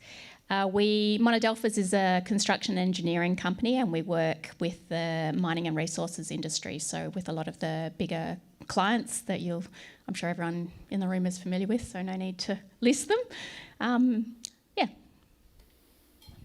That's awesome. So we have a few questions. Hopefully we won't do too much duplication, but the first question was really pandemic orientated, and what we saw in the pandemic was this rapidly changing landscape, right? And so everyone was dialed up to 100, and we particularly had an organisation from Singapore reach out to us midway through the pandemic saying, look, we're getting rat tests. This is from Singapore. We're having rat tests, and we want people to submit a photograph of their rat test for us. We want automation and AI to kick in and start to understand, is there one stripe, two stripes, and start to apply building access to us based on that outcome, which again was dialed up to 100. It kind of thought, well, how do you know that that's their test? And there's a whole lot of other ramifications to that as well. But have you been able to leverage automation for any COVID-introduced business concerns? What kind of opportunities and what did you do in that space? So we were just beginning our RPA implementation project when COVID hit. So we actually ended up with the opportunity to pivot quite quickly and include one of our I guess everyone had them, processes that evolved as a response directly to the pandemic. We had a situation where we mobilise hundreds of people every week out to our sites, and we needed to make sure that those people hadn't been exposed to hotspots. If anyone remembers that 2 years ago, you had to check the map. We had to check if they had been in contact with other people who'd had COVID, and there was a whole list of questions. Our people mobilise on fairly short notice, and so we had to send text messages to them. Our teams were great in our mobilisation area, and they very quickly spun up a solution to deal with all of these people who were mobilising. However, spinning up that solution meant they were using a lot of ad hoc desktop tools. So there was a lot of Microsoft Excel, there was a lot of using the Telstra messaging apps. It was really intensive as far as manual process goes, and because we mobilised 7 days a week, we had all our teams in there hammering out these messages, following up employees who weren't used to getting this message and thinking, oh, I don't have to fill this out. So we, as part of our implementation project, automated a good portion of that particular process, which for us meant we were removing the need for so many of our employees at the head office to work overtime to monitor the responses that were coming in. And really what we ended up doing was similar to what I think Daniel alluded to, is we pushed the most important components, which were the contact with the actual employees who were going out to site. They were the ones that the recruiters spoke to and the mobilisation team spoke to. So the bits that the bot couldn't do were actually the high value people contact and interaction components. And the bots were used to remove the boring update the Excel spreadsheet that I've rung this guy 3 times and sent him a text message. So it was actually a huge benefit for the business, and it gave us a lot of extra kudos for the RPA project in being able to assist with that issue. That's awesome. We post-pandemic automation, I feel, this is my opinion, focused heavily on financial results. The outcomes of return on investment were very financially orientated. And during the pandemic, or perhaps post-pandemic, I feel now that the goals are more weighted towards employee sentiment, particularly with the retention of employees, particularly at the moment. So with that sentiment conversation in mind, has this been your experiences, and do any of your automations aim to combat the effects of the Great Resignation? I feel like Monadelphous are probably on the earlier end of the automation journey, certainly compared to some people I know in the room who have been running RPA programs for many years. So the processes that we are automating are definitely at that task level. We are, on the bright side of that, it's often the tasks that people hate doing. They're the repetitive, boring, mundane, oh my God, I can't believe I've got to spend another 3 hours doing this again type tasks. So generally speaking, I think we've had really good reception when we've taken the majority of that work off people. We were also given some great advice when we started on this journey from some other people who had already been there and done that, and that was that you don't automate 100%. And so I think every time we made a real point of saying that to our people who were normally doing that process, there was a lot less stress about, you're going to take my whole job. We were very realistic in saying, we can't do all of it. We're only going to leave you with maybe 10%, maybe 20%. The bot can't replace you. And I think that message really came across there. So people felt that they were actually adding the higher value through those messaging concepts. Yeah. No, that's cool. And I love that you said your automation program is new, and there's a number of people probably in the audience who their automation program is new. It may actually even be a new initiative, and that's different to a mature COE, for example, or an organisation that's been doing automation for a long time. So I'd really value if you could provide some insight for perhaps some of the people in the room as to the challenges you found, but the actions and the activities that you've taken that would aid them to get started on the automation journey. Where should they start? I really like the idea also of whether citizens can become involved in any of the development activities as well. I was reflecting back on this last night, actually, and I went back over some old notes about lessons learned from the project. Oh my God, there's so much that you forget about until you look at your notes. It was such a massive journey for, I think, the whole project team, and I do have some of our key developers in the room, Rob and Steph somewhere as well. And I think they would say the same. Those two have been amazing. We were very strategic in looking for people within the business who had the capability to learn the developer skills and already had those internal networks within the business to, I guess, create confidence, to help alleviate any of that sense of fear that bots were going to take over. I think that was a really strong success factor for us as a business, and it really spoke to some of our cultural differentiators at Monadelphous as well. And likewise, they have continued on in those positions, and I still see their roles as really important as far as business development of further RPA footprint growth within the business. I think it's easier to get developers externally or to grow those skills in-house than it is to build the knowledge and the networks within your own business. I think another thing that we did, and again, it was a learning for us as we sort of spoke more to our leadership team about what RPA was, is that we changed our language. Most of our projects in other areas talked about cost efficiencies and cost reductions and revenue increase and so forth, whereas we really tried very specifically to change the language for RPA and talk about hours recovered for the business, so that there was a massive focus more on we're actually giving you hours back as opposed to reducing your headcount. And part of the reason was most of the processes we were targeting in our first implementation were small processes. They weren't a whole job. So it was very unrealistic to say, okay, there might be $800,000 worth of savings here, but it's a spread across 12 different roles. So you can't get rid of an individual for that type of task. Inevitably, that messaging is also visible to the users in the business as well. So they could see that that message was consistent, that we were telling them, we were also telling leadership. We also found that during COVID in particular, and like every other business, we were madly scrambling to deal with all the different situations and unexpected things that cropped up. So being able to remove some of that boring administrative rote work from people's task list meant that they could concentrate on problem solving these new things that kept coming at us. I think that also helped people just be more relaxed about the whole project, and there was that fear factor disappeared. One bit of feedback, there's so much I could say, I'm trying to pick the bits that I wish I'd known more about.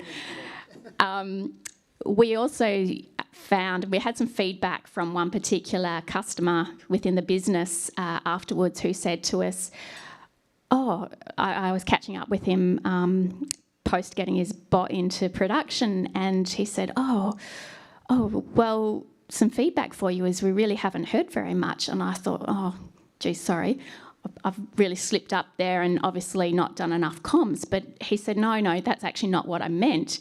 He goes, it's been so quiet. We haven't had the noise that we normally get from an implementation project where everyone's going, oh my God, this broken, that doesn't work. I've had to work 3 weekends in a row to get this working and the training's taking up too much of my time. We didn't get any of that with automation. And it was a really unexpected bit of feedback, and it wasn't something we'd even thought to look for. So I think going forward from hearing that feedback, it's something that we've tried to also make more clear to the business is that, yes, this is change, but it's not going to have the same level of pain as what a full system implementation comes at you with. No, that's fantastic, and I know the guys from Rio. They unfortunately couldn't be here today, but the advice they've been given us, it resonates with what you're saying. They apply a sort of the 80-20 rule, where they believe that to be successful in RPA within inside their business is to know their business, and so they draw upon experts and SMEs and other people from in their business first to form the basis of their COE. and then they teach them the BA or the RPA pieces. And of course, they rely on partners for delivery as well, and fantastic ones like Mohit's Mindfields, for example. And so that seems a very common and very sustainable, but also very sensible way of approaching it. Know your business first, because you can then empathise with the pain points. That's obviously what they see, and it sounds like that's the same for yourself. That's it reminds me, we had a fabulous business partner who assisted us with the implementation and coached our developers. What we did find is in our first couple of bots, their developers were taking the lead on the definition and the build of it, and we were sitting in the room to observe and learn. But what we did find is that our people knew where the bodies were buried in a process. So we knew when the partner hadn't dug enough into a certain reply to go, no, hold on a second, we know that's not the whole answer to how that works. You need to ask this in 3 different ways to understand the process variations.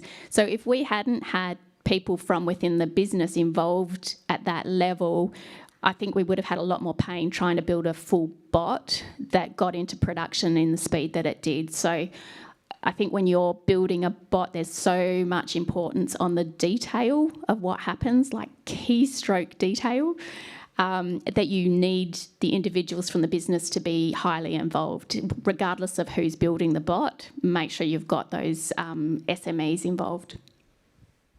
Oh, that's great. And really, thank you very much, Lisa, for being up here. I know there's going to be another panel up here later on. And so one question, and I know Gordon's going to be up on stage here, is the financial aspect of the projects and how cost recovery or how projects are actually funded to be able to obtain access to those SMEs or to transition them in your team is definitely going to be hopefully a conversation that comes up on that panel.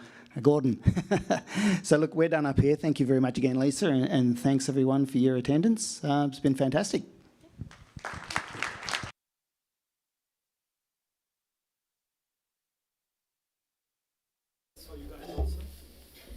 Oh wow. Thank you. I don't have a plane to get, so I'm fine. Thank you. Thank you, sir. Very much. Thank you very much. Thank you. Thank you, Andrew and Lisa, for your insightful journey on ESG and automation. I think, Lisa, you're spot on that the business SMEs know much more better than any consulting firm about the process. So don't rely on any consulting firm, including Mindfields, that guide you on SMEs. We can't be SMEs. We're here to enable you to do it much more better. And I think we want the community, the clients, to do it themselves. And glad that you have taken that journey. So thank you once again for your time. Really appreciate you coming on the stage. The next session is on with Eric Chang from Kamatsu. He has specially flown from Sydney to come and present and share his insights. He came last night at 12:30. Flight got delayed, but hope you enjoyed Ritz Carlton. Yes. Yep. And we are working together for the last 4 or 5 years. And Kamatsu, as you know, is a very big organization, and they own multiple companies, and they do have a lot of presence in Perth in terms of the clients. All the mining companies use their product. So Eric will share with his insights on how they have done automation, putting human as a priority. Over to you, Eric. Thanks, mate.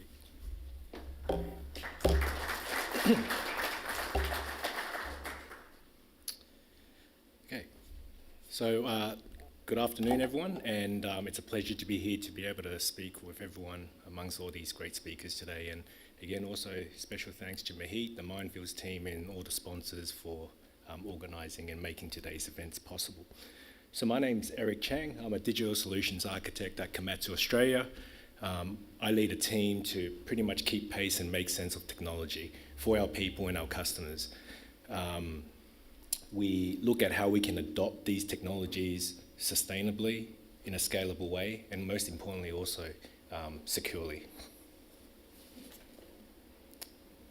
There you go. So when I hear the words responsible automation or digital transformation, I immediately think about how organizations can start and then scale their automation and transformation initiatives both responsibly and sustainably into the future. So this means thinking about people, process, and technology, both before and during the transformation rather than as an afterthought. However, very often, technology becomes the centerfold of many of these transformations. It's about the technology and what it can do. AI solving all my problems, or with automation, digital workers never need to eat, sleep, or drink. And whilst that is true, a lot of it relies on one thing, and it's people. And it's people that I want to talk about a little bit more today, and to draw on some of the experiences and examples we have had at Kamatsu as part of our automation journey, both before and during the pandemic, as well as the here and now. So like most things, I'll start at the beginning. How do we begin our journey? We were looking at adopting some pretty bleeding edge technologies at the time, and like many organizations, we didn't have that internal capability. You know, we knew there was a high failure rate of these projects, and the key to avoiding failure was through proper implementation, building a sustainable foundation so that we can grow into it over the future. So how do we overcome some of these barriers? Once we've had that initial success, we wanted to automate, more and more processes, but we wanted to do it in a way that was sustainable into the future. And that means scaling our people. One of the key challenges facing many organizations, and I'm sure a lot of you will agree, is the global skills and labor shortage. It's harder and harder to attract and retain talent, and Kamatsu's no different. So I'll talk about how we overcame some of these challenges by shifting the way we thought and approached this recruitment process, and the importance of really hiring for attitude.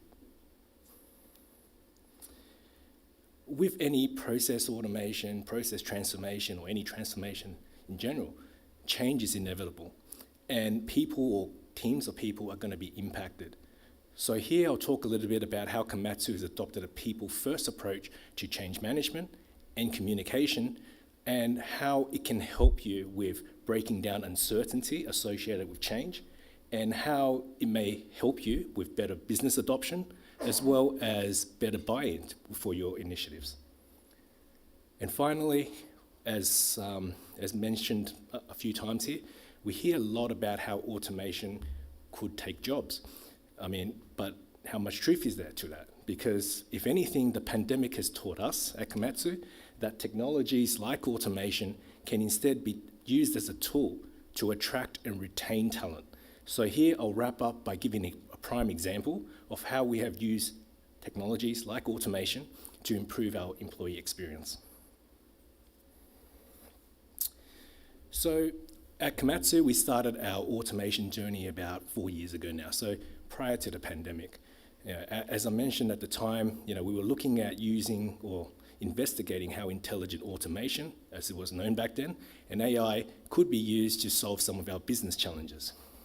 We knew what the technologies could do, but we also still needed to validate whether they could deliver on its promises. We knew that at the time, based on research, there's a high proportion of automation projects that failed, 30 to 50%. And we knew the key to avoiding falling into that demographic was through proper implementation based on best practices. So it's like building a house really. How do you build that sustainable foundation?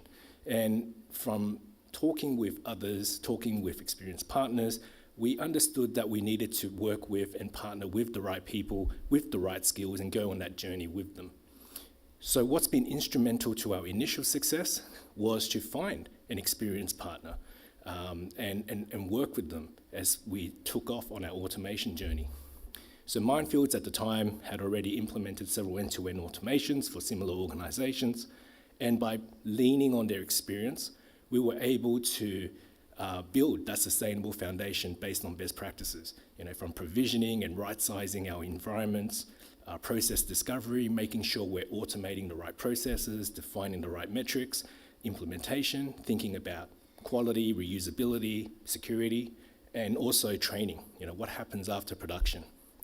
Another benefit of working with an experienced partner was that we were able to minimize time and cost. Because we haven't really validated technology, we were also constrained in terms of what we could do in terms of headcount, time, and budget. So by taking a small and agile approach, we were able to achieve success relatively early on. And once we've had that initial success, we wanted to automate more and more processes. And in order to do that, we needed to create capacity within our team in order to, A, implement new processes sustainably, but also to support existing ones, something that's not really often thought about. As I touched on earlier, one of the key challenges is the global and skills shortage. The dynamics of the market has really shifted, and it's also predicted to continue on into the future. According to a report I've read from Korn Ferry, by 2030, 85 million roles would remain unfilled. Now, this was back in 2018, and it's probably gotten a lot worse since then. And it probably has, because according to the OECD, Australia now has the second worst labour and skill shortage, second to Canada. So our experience at Kamatsu is not really too dissimilar to all of this. We had the go-ahead to create a new team, but during the pandemic, we failed to recruit on multiple occasions. And the aha moment for me was speaking to one of our recruiters, our internal recruiter, and then the analogy that they used was that at the time, every single organisation was trying to fish from the same pond, and basically we're just out of fish.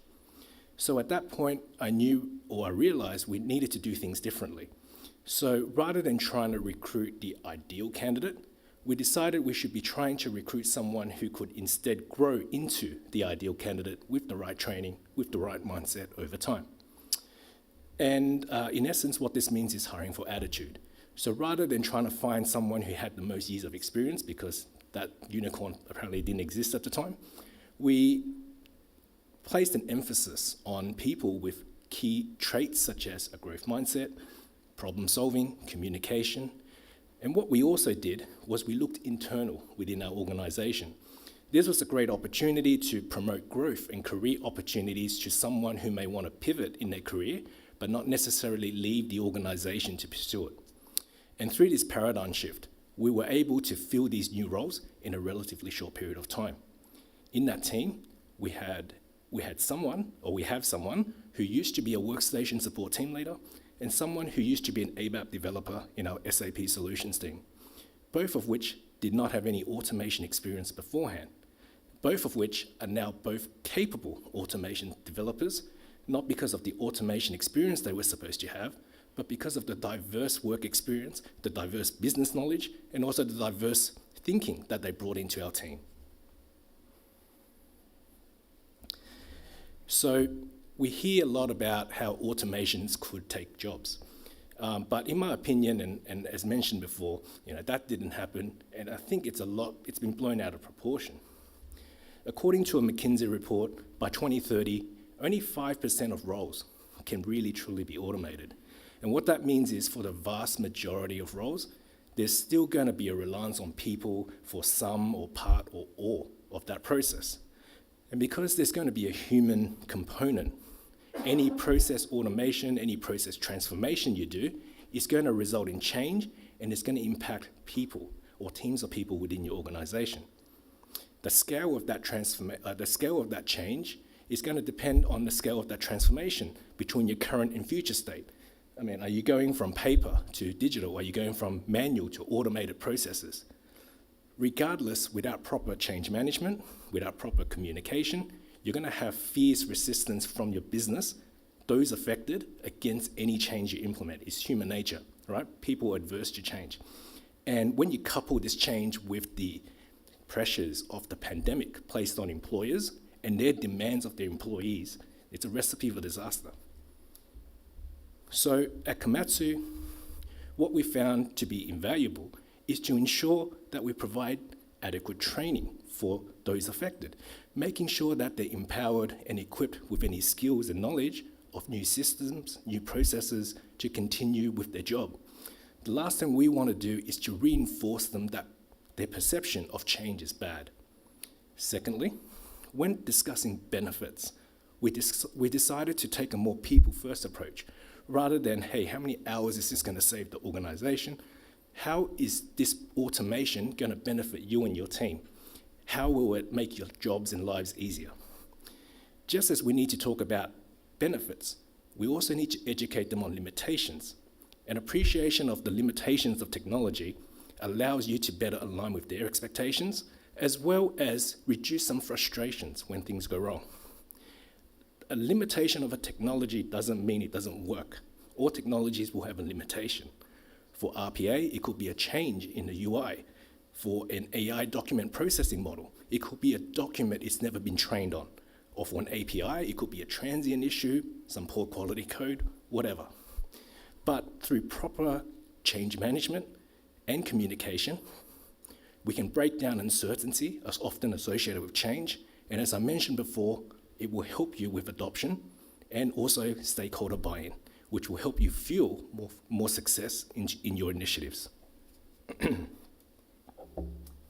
Okay, so lastly, since the pandemic, one of the trends we have started seeing is the shift of power from employer to employees. Employees are demanding more and more things like flexibility, work-life balance, career development as top priorities when deciding to join or stay or leave or stay within an organization. You know, I read an article a couple of days ago, and it stated that the trend of quiet quitting, disengaged, burnt out employees just not caring, is going to cost Australian businesses $11 billion a year. So how can technologies like automation help with this? Well, I touched on earlier how at Kamatsu we've used automation to create new jobs and new opportunities for our team. On the other side of the coin, at Kamatsu, automation has never been about replacing people. We've always used automations as a way of removing those manual, repetitive jobs away from people so that they can be focused on more interesting work. These manual, repetitive processes are not necessarily difficult, but they're a result of disparate systems, disparate technologies laid over business-critical processes. So I'll give an example, and I'll wrap up with an example of a recent process that we have automated. So we have a team of 3, really 2.5, and basically they're responsible for a process known as invoice fixing. They manage and process 52,000 invoices per year. It's a business-critical process where if it's not done in a timely fashion or accurately, it affects downstream processes, goods receiving, the ability to print packing slips, order picking, and shipping orders to customers. So a real customer impact. By automating that process, we've been able to give back thousands of hours back to the business, to that team. And now, rather than manually processing, they now just provide oversight of the automated process and managing exceptions. Previous to the automation, because of the criticality, simple things like taking leave, taking sick leave, meant that the workload would really start to hurt and the workload doesn't go away. So everyone would feel guilty. And again, by automating this process, we've been able to give thousands of hours back and improve the employee experience of that team. And that's pretty much it for my presentation. Hope you found it informative. Thank you.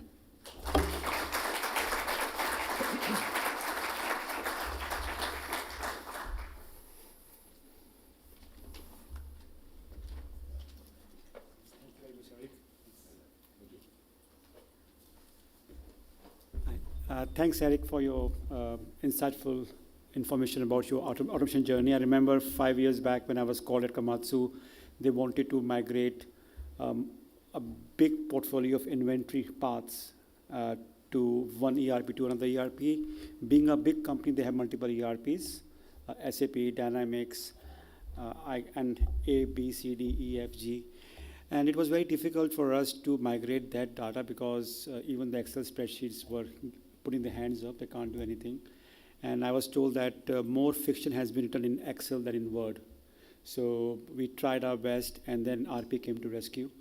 And that was the first step we took at Kamatsu 4 or 5 years back. And it's very exciting to work with a very big organization because you learn a lot. And what we learned that you can't have one recipe for a big organization. You have to have multiple cuisine for them. You can't make them happy with only one cuisine. So we learn a lot. Thanks for all the learnings, Eric. And I think Eric is a bit shy, but he was also nominated as one of the best innovation award in Kamatsu, and he was called to Japan for that award. So we can see that Australia is always leading ahead in the curve, whether it's Japan or US. So thanks, Eric, for your insights. I would now like to call Raj Iyer from Watercorp. Their journey has been very interesting. They were one of the first few WA state government quasi-owned organization to start the journey in automation. And they have all the big wigs from big consulting firms for this.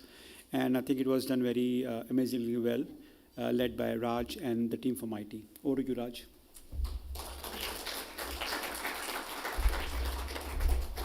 I'm not sure if I need a podium, Mohit, for obvious reasons. But good afternoon, all. So I'll firstly start with an apology because you're going to have a stiff neck the next 20 minutes because you might not be used to the elevation because simply tall. So good luck to you all. So my name is Raj Iyer, and I work in the Business Improvement Innovation team, and I'm the Continuous Improvement Manager, and it's a privilege to be here sharing insights on the robotic process automation journey at Watercorp. Hopefully I can get this right.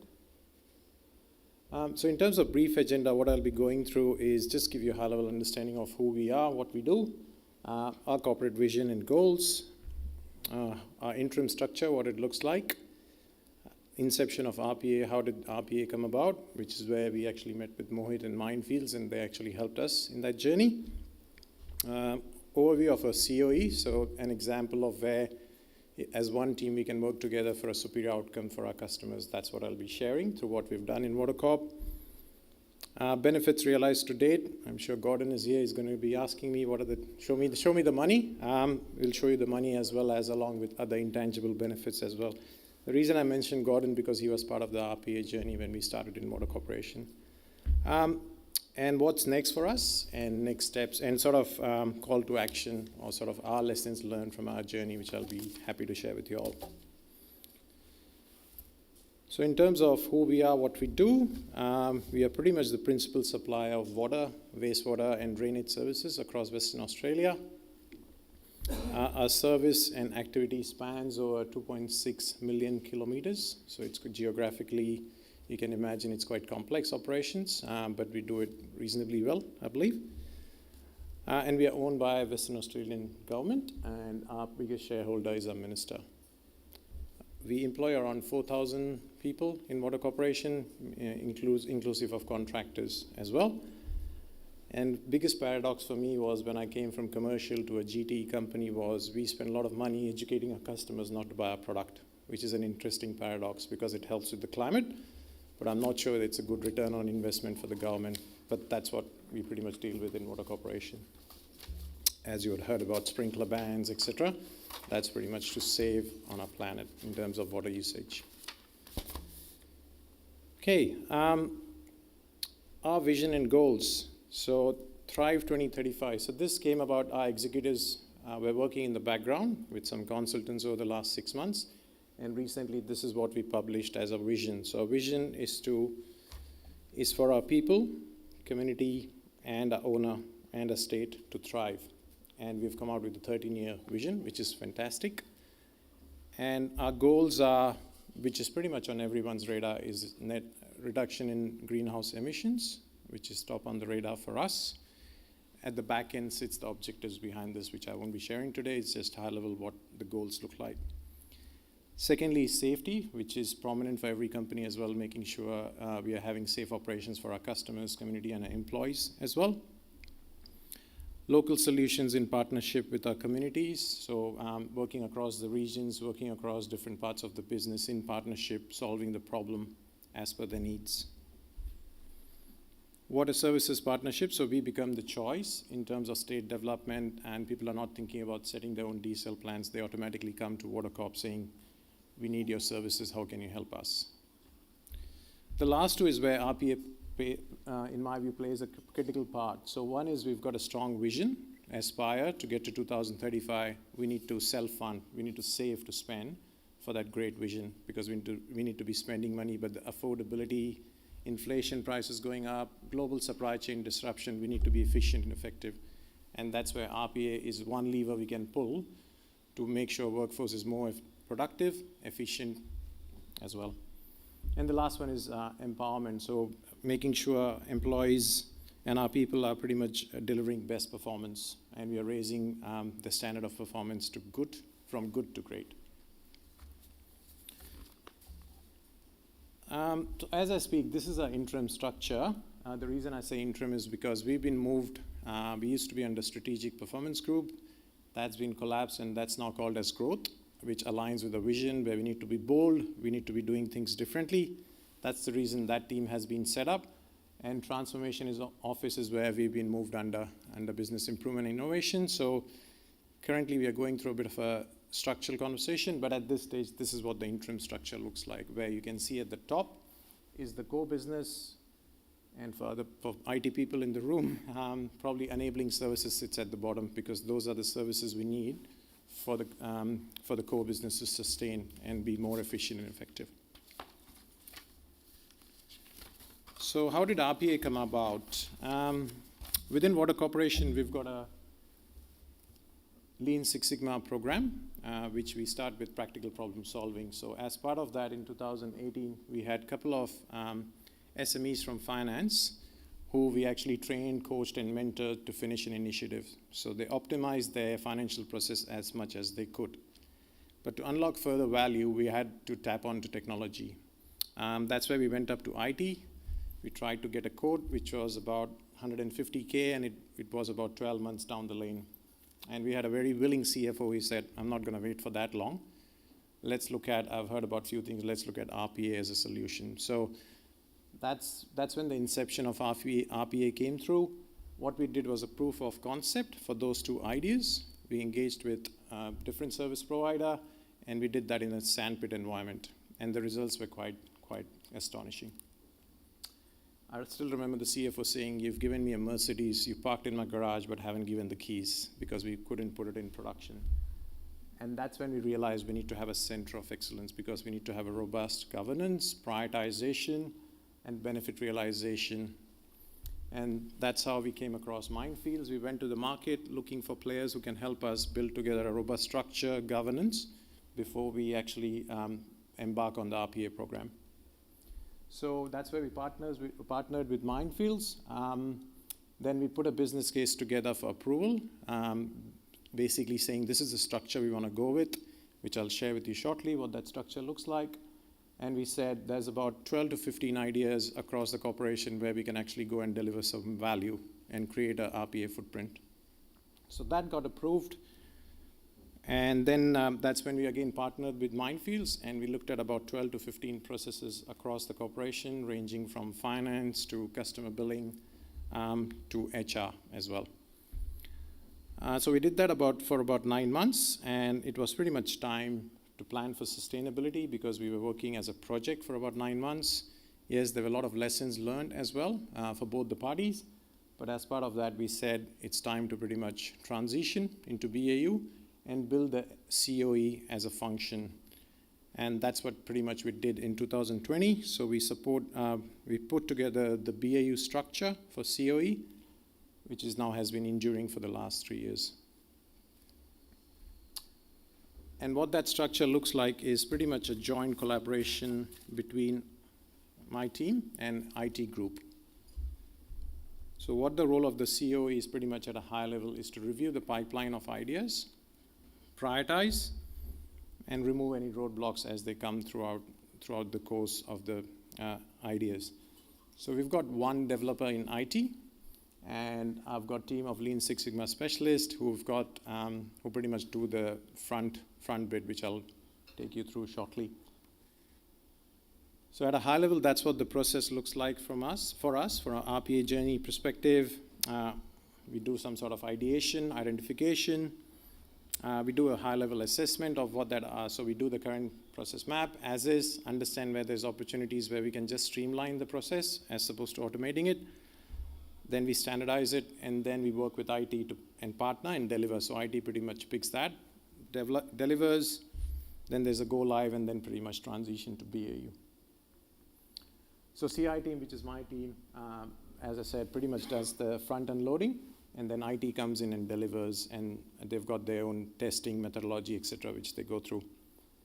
The other vital bit, I think I was speaking to Andrew, was more about benefit validation. So we have a forecast, and once the bot goes in production, my team goes in at the back end after 6 months or 3 months and seeing whether we actually realize the benefit, which was the forecast, which we said in the business case we'll achieve.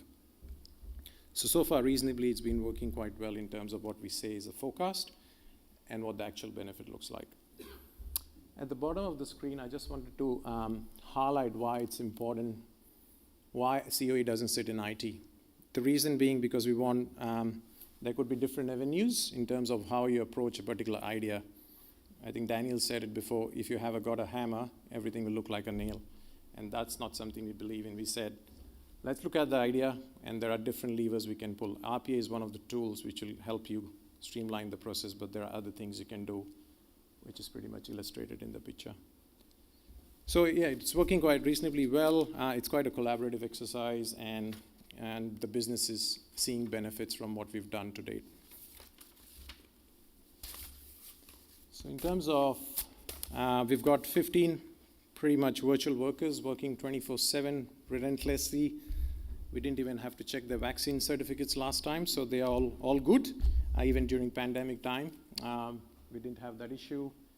So if you think about performance and more from a dollar perspective, which I didn't share the commercials, but you can see from 2020 to where we are, it's actually gone up, and that tells us that we are probably on the right journey, and we are working with the SMEs, and they are getting a bit more understanding of what RPA provides to them, and that's resulting in an uplift in from a dollars perspective and also from a labor hours, which has been freed up, which is quite amazing to see.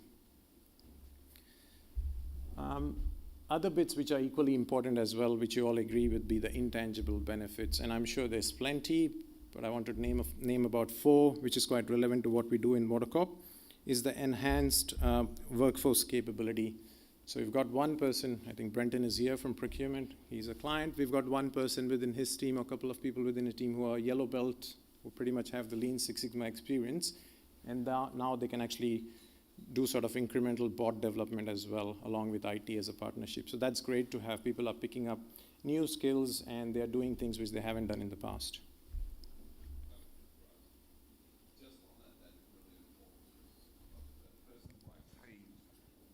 Can talk about what the bot can and can't do.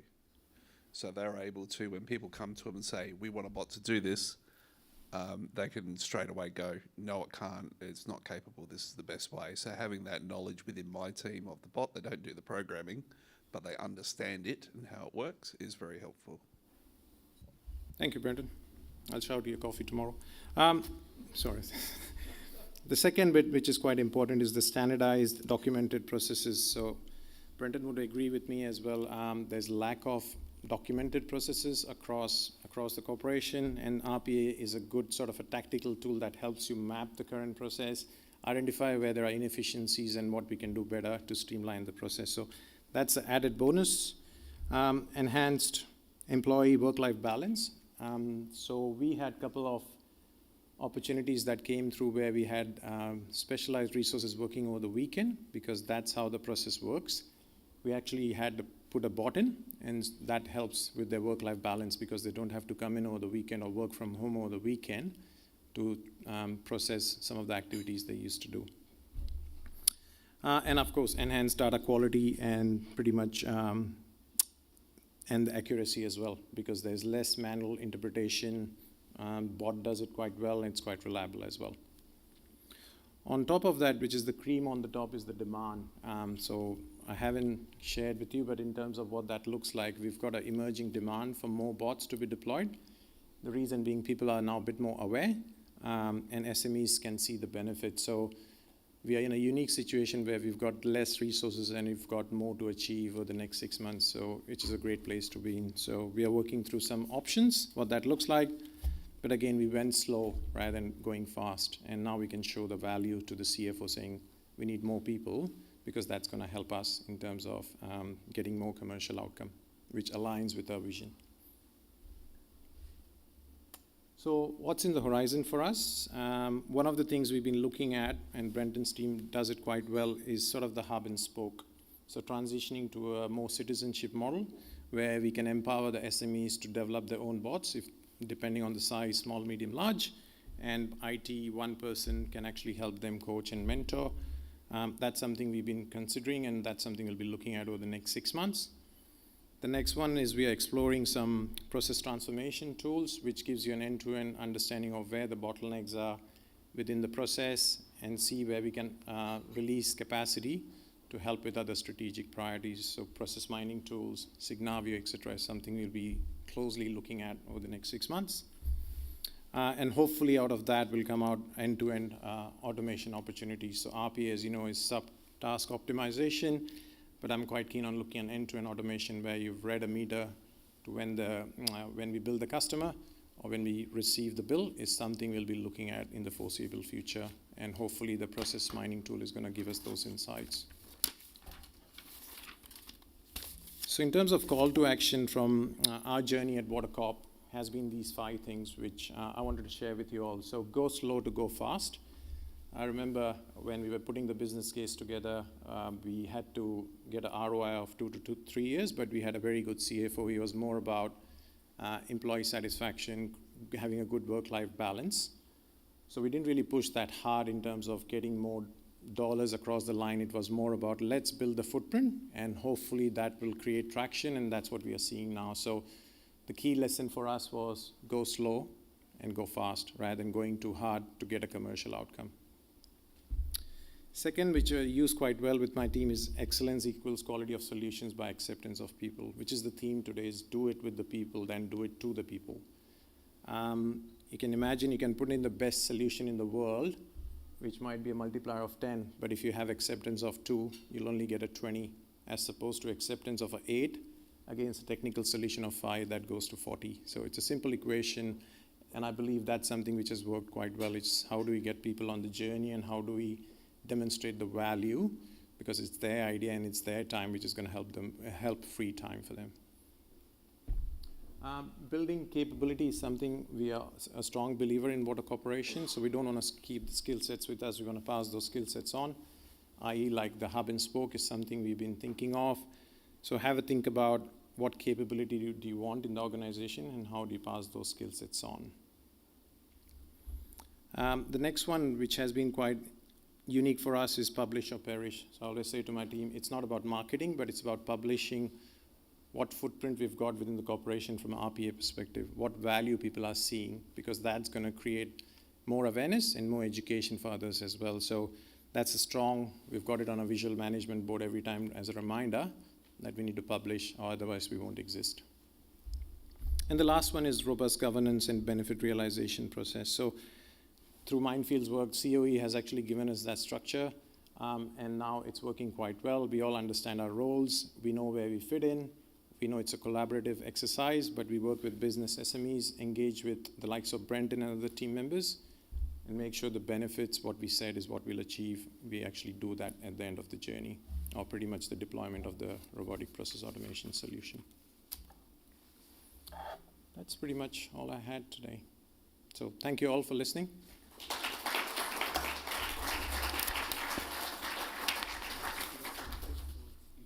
Sorry? Right person for the right job.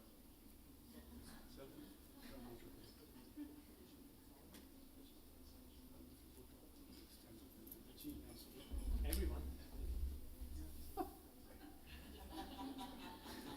Somehow if everyone can fit into the photo, that would be great. I don't know how it's working. I'm not sure. Oops, sorry. Time was sorry.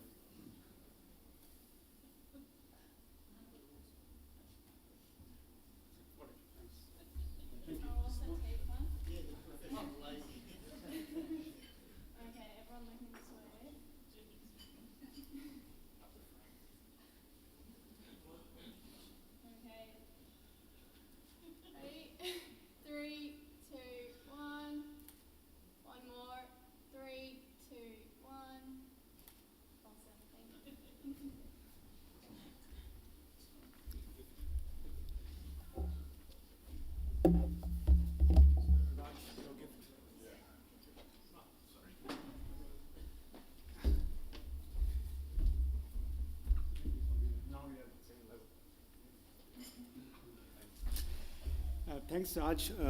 I remember setting up the COE for Water Corp. Got quite bureaucratic, so it was a good lessons learned for us how to do a COE for a more structured organization, and it was very done very structuredly to make sure that we are not overlapping of the responsibilities and duties in a very structured environment.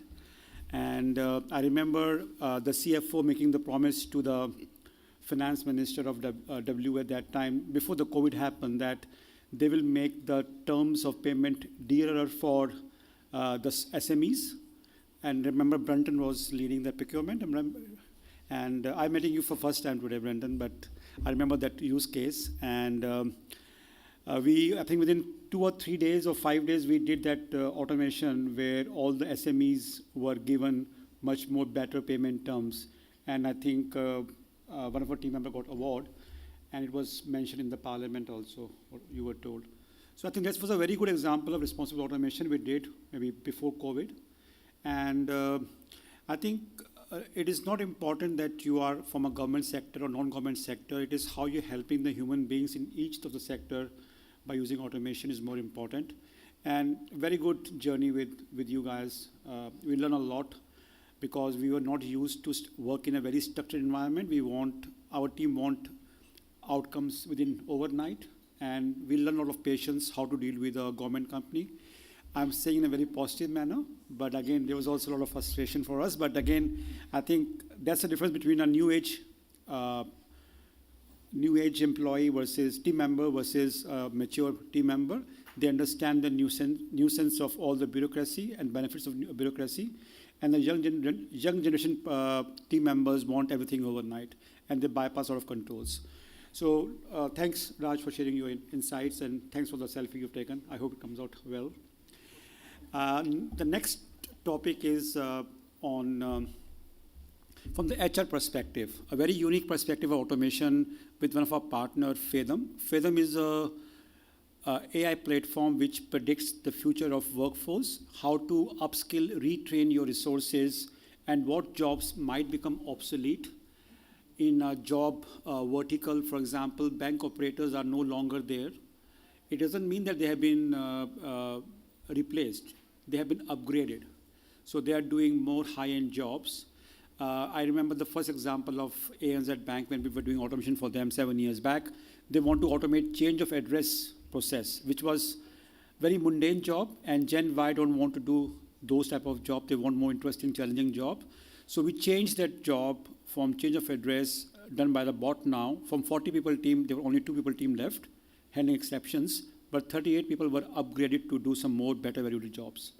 So I think the future of work is changing, the mindset is changing, the skill set is changing, and the tools are changing. So Fathom is a very good platform to predict what tools to use, what platform to use, what skill to upgrade their team members to. Like in the mining companies, you will not see drivers anymore because they're automating those vehicles. Today we have got Samantha. Are we live? Samantha is joining us from Sydney, and she is with the HR manager for a French winemaker, the number 2 globally. And who can know much more better than of course, alcohol producing company, how to be responsible. So I think I have learned a lot in my life, how to be responsible when you're next to alcohol company. But I think it's the other way around. They are letting us know how HR has been automated in a more responsible manner. So we have Jonah, who is leading resources mining for Fathom. And we have Samantha, HR manager from, what's the a French company. I can't pronounce the name correctly, so I will just hand over to Jonah. Now, I'm always one of the ones that are guilty of being too close to the mic. So if that happens, give me a big thumbs down, and I'll step back a little bit. Thanks for the introduction, Mohit. I lead major industry engagements here at Fathom, as Mohit mentioned, and within that is included the resources, energy, utilities, and manufacturing sectors. At Fathom, we work with organizations and partners like Mohit to help organizations not only assess task automation opportunities across their workforce at speed, but to do so in a way which aligns with the people and future of work necessities that are being asked for of leaders. So everything from producing insights to help with individual job transitions or role or organizational redesigns, all the way through to helping set up full strategic workforce planning practices. Now, this is becoming increasingly important to our clients as they look to sort of balance the risks of these critical skill shortages that we're seeing in the future, as well as asset and digital transformations that are going on, with the need to constantly improve processes through automation and technology. Now, one of the clients we work with very closely is Pernod Ricard Winemakers, and we're joined today, as Mohit said, by Samantha Clark, who's the Regional HR Manager for Data, Strategy and Insights. So welcome, Samantha. Hi, great to be here. Thank you, thank you. Look, I'd love to start by asking you to tell the delegation about Pernod Ricard's automation journey, and keen to also hear about the work involved in keeping the business ahead of workforce and capability needs as they change as you roll out more technology and automation. Excellent. So, as Mohit indicated, we are the premium wine business of Pernod Ricard, so that we're the world's second largest wine, spirits and champagne producer in the world. So our wine portfolio spans 4 countries of origin with brands including Jacobs Creek, St Hugo, Stoneleigh, Brancott Estate, Campo Viejo and Kenwood. And as we've heard today in all businesses, we're all focused on transformation really across the business. And we're seeing this across both our corporate functions, but also into our manufacturing operations. And this is really an area that we're focused on to really cement us as we move forward and try and achieve the business strategy that we have. And I want to talk to you today probably about a different automation that we've been working through, which is we've been working over the last 3 years partnered with a New Zealand-based organisation to develop an autonomous vineyard tractor. And the key for that was we were looking to design and improve the working experience, the safety, and to drive efficiencies and productivity for our workforce. So think about years gone by, farmers out on the field with their horse and cart and the transition to tractors. Well, we wanted to do something the same so that we were making sure that the safety of our workers and the worker experience was at the heart of everything that we were doing. And so through the implementation of this, what it has done is it's actually helped us make better decisions, but again, keeping safety at the forefront. And what it has done is it hasn't actually reduced jobs. What it has done is created the new jobs. And I think we've heard this already today, is that by the implementation of these technologies and automating these things, it's enhancing the roles and enhancing the skill sets of the people that we have. And I think one of the most important thing by doing this is through the implementation of technology, it's really given us the ability to look at what skills we actually need both now and into the future. And we know that to do that, we need our people to have a growth mindset. They need to, have those problem-solving skills. And yes, they still need to have some of these data and digital skill sets, but the softer skills are really becoming more and more the critical ones that can be translated and, looked at across all different roles, so they don't have to stay in their current position. Great, brilliant. And in terms of how the organisation's changed its own ways of working, have you seen more collaboration across business units that previously might have been siloed in how they work? Yeah, in terms of collaboration, it's at the heart of everything that we do. So it's one of our key leadership attributes within the organisation. And what we've found is through implementing technology, you actually need to have all parts of the business involved. So it's when you say technology, it's not about having IT in the room. It's actually about having business in the room. They need to be able to articulate what the processes are. How do we optimize those? How do we move from where we are today to what that might look like for the future? And it also brings in, our different functions. So it can actually go across our operations that then link in from a technology platform to our marketing teams, to our commercial teams, right through to our communications, our HR areas. And so in order for us to get the best outcome for our business and the consumer, because obviously the consumers are the most important things for us, we really need to be collaborating to get the best outcome. Absolutely. And have there been any insights that have been key to your team being able to stand this program up and be successful in it? Definitely. I think The last 12 months, we've really identified the need to have strategic workforce planning in place, and we're on that journey today. What that has meant is that, and working in partnership with Fathom, is it's really about how do we understand and identify what we know from a technological impact, what's coming through, how is that going to impact? And when we look at that, we look at it not just at a role level, we can look at that at a task level.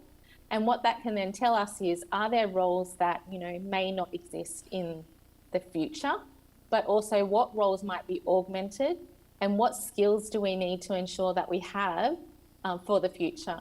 One of the other insights it's really led us to do is, we're really trying to focus on how we move away from what we need our people to have based on projects being implemented.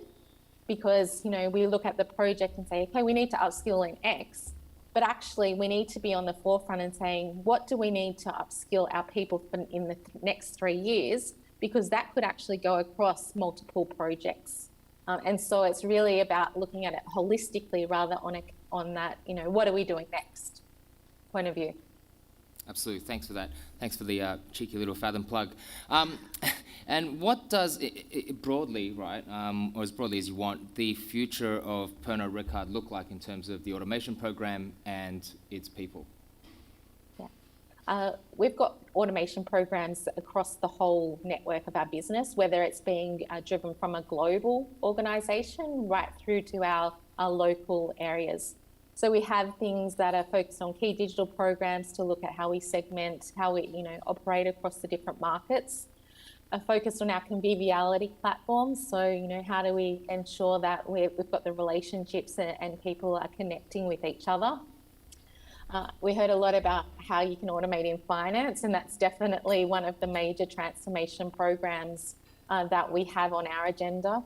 And particularly in the operations space, with the technologies, the AI, the different modes that we have, they're really being the key areas that we're looking at, really to drive efficiencies and to deliver to the consumer. What we do know is that, we need to put people at the heart of everything we do. And when we're doing that, we're really focused on ensuring that we're understanding what future capabilities look like. What that means is it means that we can put our employees' well-being at the forefront, keeping in mind that as we implement these transformation journeys, change is a constant, and being able to, navigate and work through change. And I know we've heard that through a couple of the speakers as well today. And really for us, the key for us in terms of the future is how do we be in a better position to really leverage the efficiencies that come with that varying change and maximise the return on investment.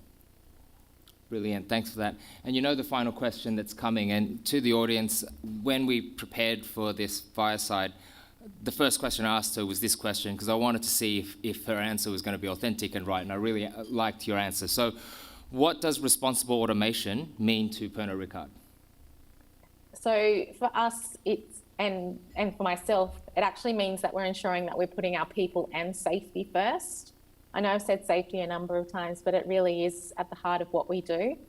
It's about ensuring that we have those plans in place, that we understand what those capability skills are that we really need, and then also putting in place the actions so that we can ensure that our people have those capabilities and have the skills for the future.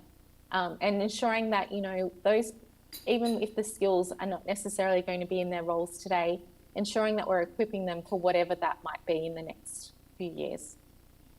Brilliant.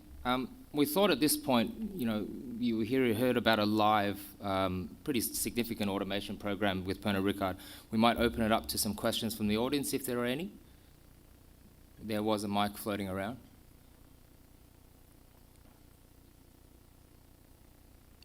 No? Well, there were a couple that were sort of sent in prior to from people that couldn't make it. No takers? All right. So, look, hindsight being 2020, and with the experience that Pernod Ricard has gained to date, if you had to restart your automation journey now, is there anything that you would have done differently? Yeah, definitely. I think one of the key things is, knowing that you need to ensure that you have leadership commitment and not just leadership commitment, but leadership understanding, buy-in, and the ownership there. And that's not just at a top level, because I think sometimes we think that it has to be top down, but you actually need it at the point that, you know, you're putting in those automations, etc. And having leaders being able to equipped to be able to manage through change. I think sometimes we have change given or put on us, but it's really about how you can take people on the journey. And some of the things we learned through that was how do we then ensure that we're getting the people involved and looking at identifying how can we get them to be champions through the automation and through any of our journeys that we're going through. Brilliant. And I think you touched on this question before, but I think it's a pretty relevant one. What would you call out as critical data points for a program for members of the delegation who might be considering their own way forward as far as automation journeys? I think in terms of your data points, you know, I think there really is a key around really leaning into understanding what's the future skills requirements. Like I said, you know, we've been on this journey about strategic workforce planning, you know, and we've come in leaps and bounds, but it's really about that, allowing that to really set us up for success. So it's taking in things, you know, what are the technology impacts that are coming through? What are the macroeconomic factors? Looking at it in terms of the business strategies. So it's not just focusing on that technological component, but it's actually looking at all aspects of that, and then how that impacts in terms of what the future workforce may or may not look like. And I think that's really key in terms of being able to really drive and have the organisation set up for success. As we know, the labour market and trying to find skilled workers is tightening, and the ability to retain our people and have those critical skills is at the forefront of what we really need to focus on, because we can put in all of the automations, etc., but if we don't have the people that we can then leverage to actually get the efficiencies and, you know, have that people-led and safety-led culture first, we won't get the right outcomes. Completely agree. And this is the last question, and I think you've answered this already, but how correlated is workforce upskilling to the success of any responsible automation program? I think if you don't upskill your workforce, the automation will be implemented, but you actually won't get the return on investment. And I think, you know, you're not going to maximise the outcomes that you're going to need. And I'll give you an example. With a lot of the technologies we're implementing around AI, you know, one of the foundational skills is critical thinking. So if we don't upskill our people in that critical thinking, the outputs that are coming out as a result of AI are not then going to be leveraged to the maximum potential. And so we're actually getting a lot less return on investment as a result of that implementation of technology. Absolutely. Sam, that was awesome, and I hope the delegation got some value out of hearing about Pernod Ricard's journey. I think it's incredible hearing about a company of your size really taking the time to consider the human aspect of the automation journey that everyone in the room is on. So thank you again for your time. Thank you so much. See you later.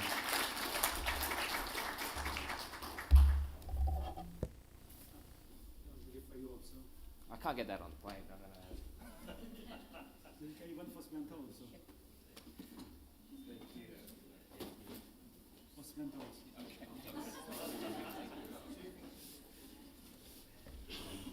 Thanks, Jonah, for your insights and Samantha's insight from HR perspective. I think what we are doing with Fathom is that most of our clients want to scale up the automation program, and they're finding more areas for automation, but they are not considering HR as one of the key areas. Some clients, not all the clients.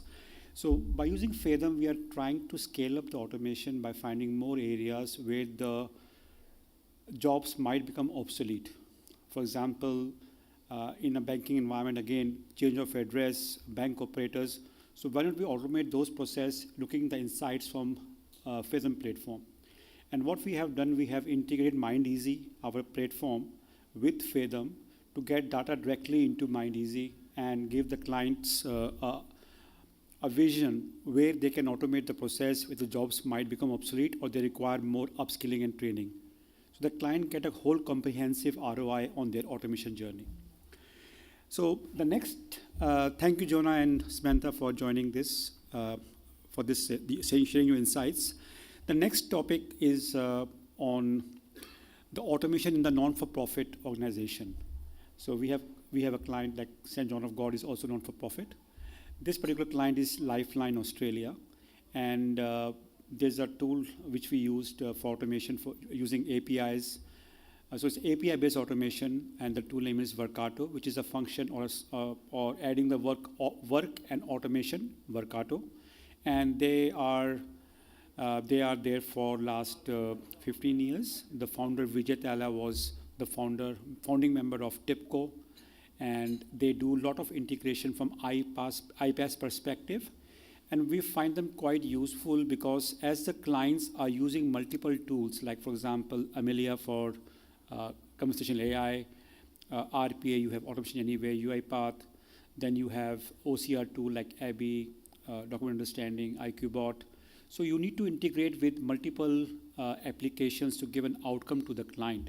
And we are using Workato as a backend integrator, so multiple applications and tools can talk to each other and give an outcome to the client. Now for onboarding of an employee or offboarding of an employee, God forbid offboarding should not be there, you can directly do it from Teams or Slack. You don't have to go to multiple systems to onboard a person.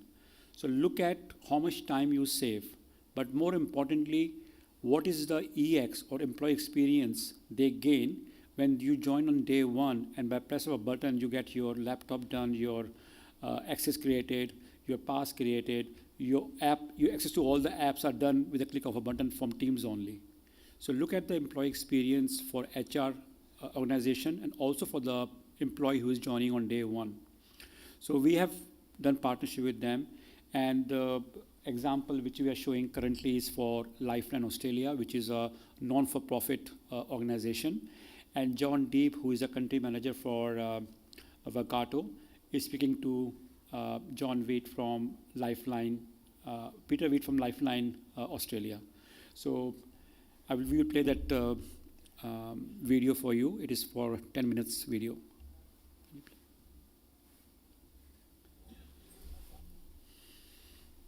My name is Peter Witt, and I'm the National Data and Supporter Services Manager at Lifeline Australia.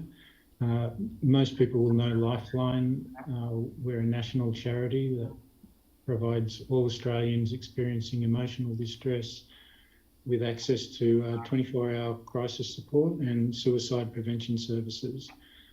So we exist so that no person in Australia has to face their darkest moments alone.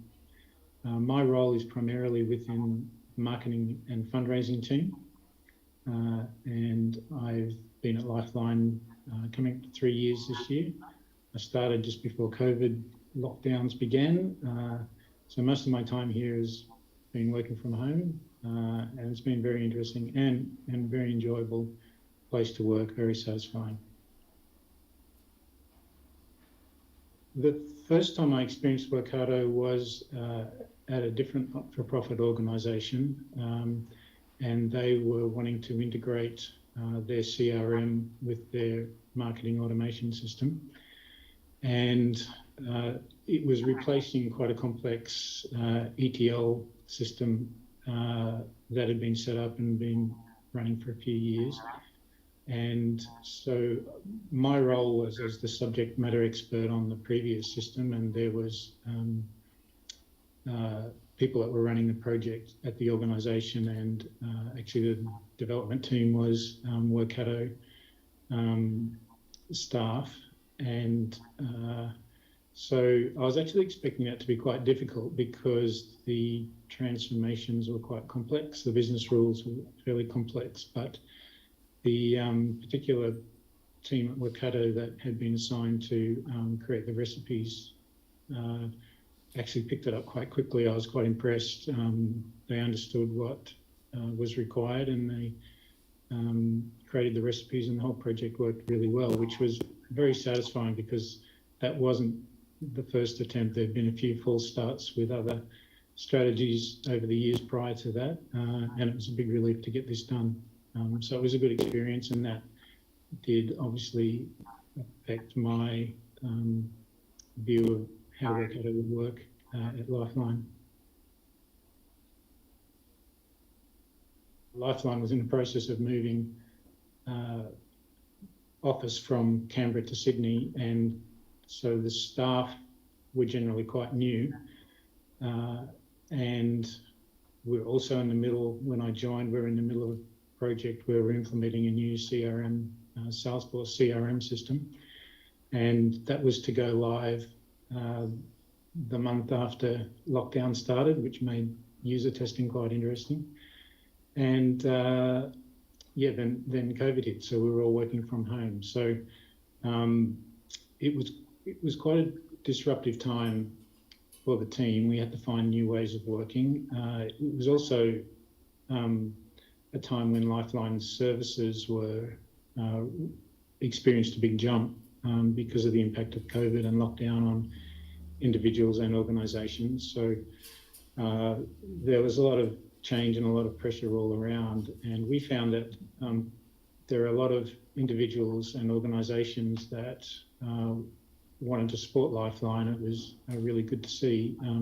And so as a data team, we had to begin to interface with a lot more organisations, with agencies, with different platforms that wanted to send data or receive data from us.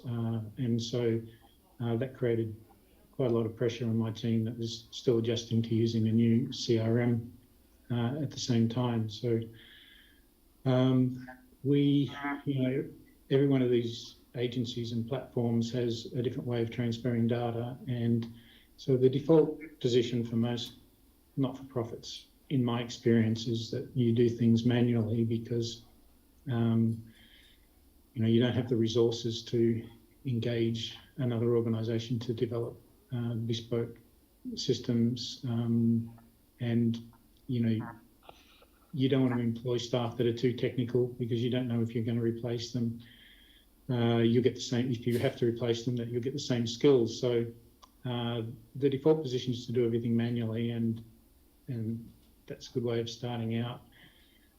With a new relationship, you get the data from them and you inspect it, and you load it into Salesforce as best you can. But we were really stretched with the number of different platforms that we were working with, and as you get more stressed, the chance of making a mistake and burning out just gets higher and higher. So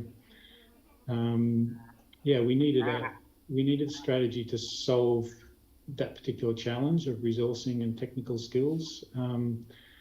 Also, we have a fundraising team that is very active and likes to come up with new projects all the time, and I don't like to say no to them. So they were trying to develop new digital ways of fundraising and developing relationships in the new post-COVID environment, and coming up with new programs. So there's a lot of pressure on my team to deliver all these programs. There was not a lot of concern in my team about jobs being replaced, because we all knew that there was enough work that if part of it got replaced by automation, there was still plenty of other things to do. The trick, as I said before, is getting the balance of technical solutions right. If automation is very technical, then it's something that we can't do in our team, or if we can do it now, we may not always be able to support that technical solution. So we had to develop a relationship with an external development team that would do the more complex side of it, and our role would change to understanding the processes more, working with our business teams and fundraising teams to understand their projects better and define what the requirements are, working with the development team who would build the recipe, and then working on quality control and improvements.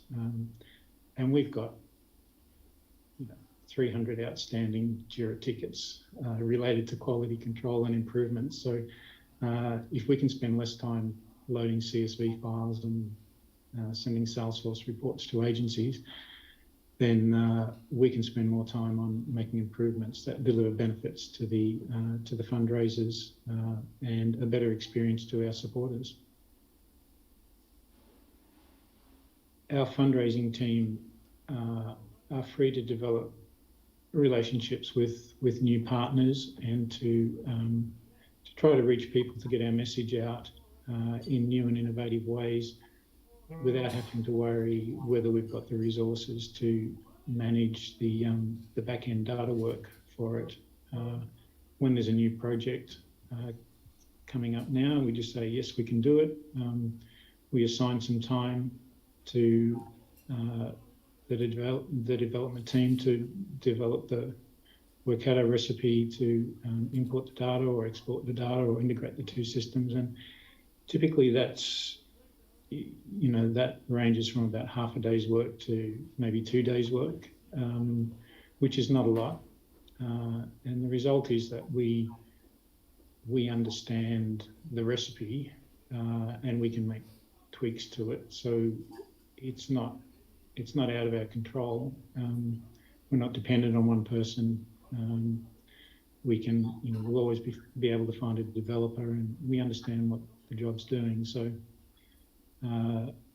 yeah, I think within the fundraising team, it's providing the ability to, to pursue all the different innovations that they want from a fundraising perspective. And our fundraising team, our performance has actually grown dramatically over the last 2 years, quite surprisingly. Also, the other thing is, because of the range of tasks that Workato is able to do for us, we have sort of consolidated a lot of the technical work that we need into the one platform. So we don't have to have a range of products for different circumstances. We've set up an API. People can send us leads and send us donation information, and we can import CSVs, and we can integrate with external systems all in the one tool. And so we do have other areas of our business that have expressed an interest in Workato as well. So we'll be building on what we've got and leveraging it as much as possible. When we started out, we'd identified about 12 tasks that we had to do. We got the first one done in the first weekend, I think, actually. I did that with a bit of support from the chat and the folks at Workato. And so we've got four integrations running now. And as time goes on, we're just developing a long list of further projects that we hope to automate. So we'll spend the rest of this year getting those done. Workato has just become, obviously, Workato and automation, it's just the go-to solution now for when we have new projects that we need. We just assign some resources to get the Workato recipe built, and it's just stabilised the process. We don't really have to ask so much, are we able to do this, or how will we do this? We just are able to say, yeah, we'll be able to do that, and we assign the time and the people. So it's just become part of our ongoing process, which is nice, and we're able to cost that into the development time into projects. It's not a large cost. It's 1 or 2 days work for the developers, but it's just something that we can cost into projects ahead of time, so it's more predictable how much it's going to cost and how long it's going to take. And for our staff, it means that we're spending more time on checking the data consistency and making sure that the programs are running right and implementing some of the many improvements that have been requested to them. So we've got more time to spend on data quality and process improvement. I think they're the two big things that we're getting out of it.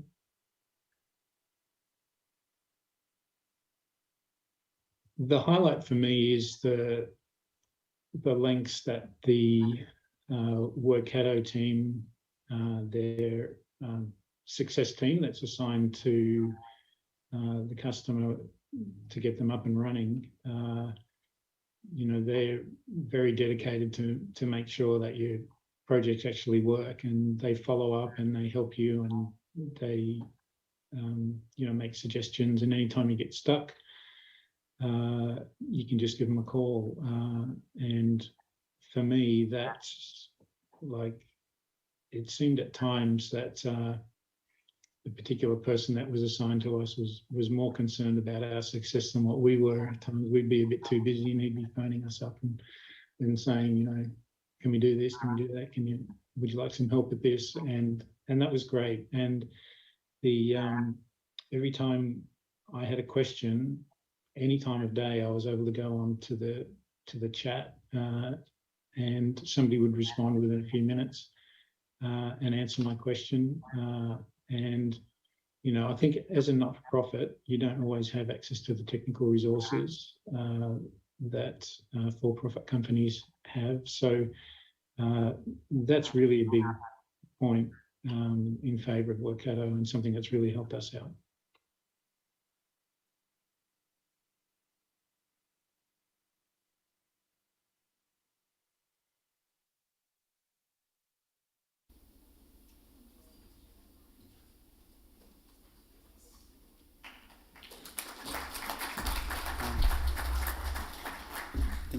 Thanks, John, for sharing your insights on how you are using Workato to do a very important job, which I think sometimes we think we all require it some point of time in our life, but the more faster it is resolved, the more better it is for all the community members to get it resolved as soon as possible.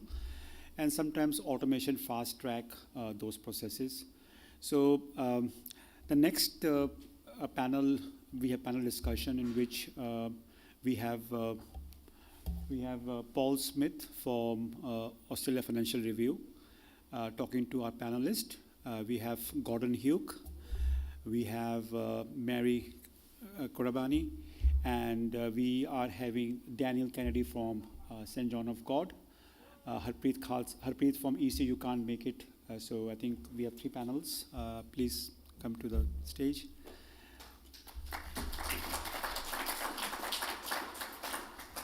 So Daniel is just coming, he's getting ready because he was just added the last moment to the panel. I think he has just gone to put some mascara and maybe concealer. I can speak since he is not here. So Gordon is a friend, a client, a competitor, so many hats he wears. So I first met Gordon when he was with PwC, and PwC, we were partnering for one joint bid to one government organization in WA. So we joined together, we were partners, we were joint ventures, PwC and Mindfields for that particular bid. Then at the second bid, we were competing with each other at another government organization. And of course, who else will win it? It's Mindfields. So we won it against PwC. So then he was advising one of the universities here, and he has chosen us because he found that we were better than PwC, maybe. No, thank you very much for playing all these three hats in a very ethical and very professional manner. And you are a friend in all those three hats, as a competitor, as a client, as an advisor. And I respect that you have always upheld this thing when we're working together. I admire your professionalism and your courage to work with us. So thank you very much again, Gordon, for being a guide and mentor to us. And then we have Mary from CBH. She's leading the automation function at CBH for last 3 years. And CBH is not a small company. They have their own railway line also. They have a huge wheat bucket to serve not even Australia, but across the globe.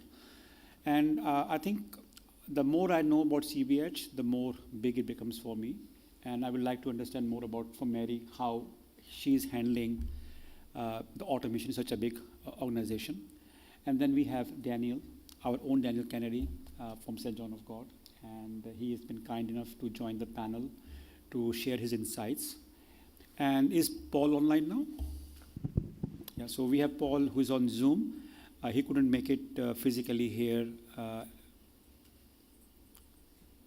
So he's just getting online. Sorry? Okay. So we don't, I think there's some issue with that. So I will start in the meantime the discussion and we will see if they can join us. If he can join us. He was online earlier, but again, we'll see if he can join us. So thanks again for your time on being panel. And Gordon also comes from finance background, as Daniel comes from finance background. So you always put a financial view on automation. And when it comes to responsible automation, sometimes the business case don't stack up. Sometimes, again, I'm also from finance background and believe numbers don't lie, but we can make them lie sometimes for the human benefit, for bigger human, wider benefit. And there's a creativity we accountants have to make numbers speak sometimes what they don't speak. Or what they can speak, we don't let them speak. So it's an art, it's a magic which we accountant always play and make. So Gordon, starting from you first, what you mean by and how you define responsible automation wearing your financial hat? Okay, so I think wearing my financial hat, I think, a business case is really important, right? But it's a question of how you actually quantify that value. And so for me, responsible actually comes to thinking about the overall organisation, what their strategy is, thinking about what it is that organisation is striving to achieve, and then sort of dealing with automation more as a strategic lever rather than a tactical lever. So I guess what I mean by that is that there are always lots of really good ideas out there at the moment, everything competing for the same funding bucket, right? So automation is no different. It's an investment like any other. And so you need to have some way of actually prioritising that investment. And I find the most common way to do that is to all align to a corporate strategy. And so what you tend to then find is, depending on what the organisation wants to do, it might well be that actually it is actually all about a war for talent. It is about making the organisation the most attractive place for employees, right? It could be about, I'm working for an organisation at the moment where their primary focus is actually being able to pay their subcontractors in less than 7 days from invoice date, right? Otherwise they walk off the job. So it really is a question of actually understanding what that strategy is, what those strategic levers and pillars are that you're aiming for, and then factoring that into your business case. And even though some of these things, like Raj talked about, are intangibles, you can always find an accountant that will creatively help you work out how to quantify something, right? The most important thing around that quantification is just being consistent. So as you flow forward into the benefit realisation, you apply those things consistently. You don't manipulate a different formula just because things aren't going your way. Well, I'll approach it from a different point of view because, as you all know, CBH has a very massive regional presence. So we have 200 sites across the wheat belt. And in harvest, which is upon us in a month and a half, we recruit quite a number of young people to work on site. So when we have to look at responsible automation, we have to look at the impact that automation will have on the jobs of these young people that some of them are, sons of farmers or people that work regionally, that their children rely on this form of income to, get them through university or school the year after. So when we actually have to consider automation, we have that kind of, hat of financial benefits and return on investment. But we also consider, especially because we are talking RPA sometimes, and we discount all the operational automation that could potentially make a site autonomous. And to us, that's really forefront when we actually assess the impact that this particular technology will have on the workforce. We do take on around 1,600 young people across all sites for 3 months. They earn a substantial amount of money, and most of them rely on that year in, year out. So we have a lot of harvest casuals that, have done this for 3 or 4 or 5 years.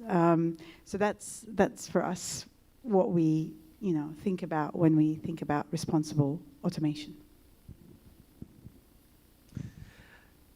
Actually, the panel this afternoon or the previous discussions have actually sort of changed my mind a little bit from when I came in, which is great from my perspective. I've learned some things this afternoon about what other organisations are doing, which the whole sort of idea of a business case, I found myself turning those two words around in my mind a little bit earlier on.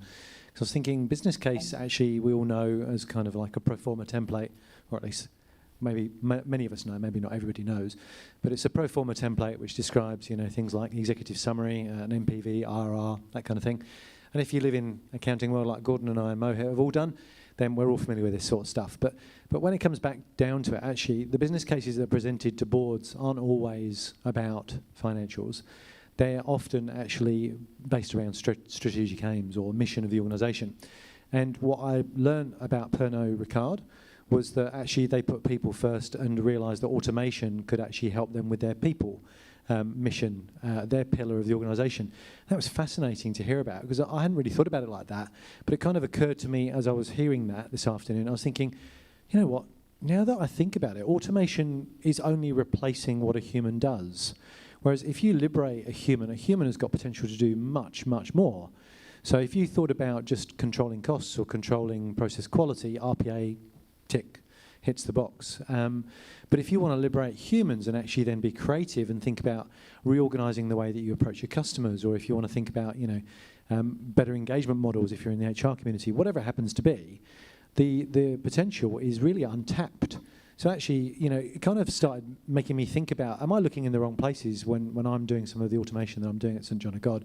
Should I be actually leaning more strongly into our mission, which is all about patient care, and thinking, how do I actually help everyone to understand the role that automation can play with that kind of framing, which was kind of answering my own question about, my answer to Andrew about what would I do differently if I had my time again. So it's interesting. Responsible automation's kind of broadened up a bit for me from being in this session today. So I want to thank all the co-presenters and for the questions. It's been good to kind of get the old grey matter working, which is something obviously a bot can't do. Hi, so we have got Paul back online. Paul, over to you. Hello, and thank you for your patience. I'm over your shoulders looking down on you, so thank you for that. And thank you, Mohit, for having me. Apologies for the technical glitch at the start there. I could see you all, but obviously you couldn't see me, so thank you for having me here, and thank you, Mohit, for inviting me along. Just to introduce myself, I'm the technology editor at the Australian Financial Review and have spoken with Mohit many occasions, and he's been generous enough to write articles for the AFR over the years. I was listening into your first answers there, so the conversation's already got off to a great start, no need for me really.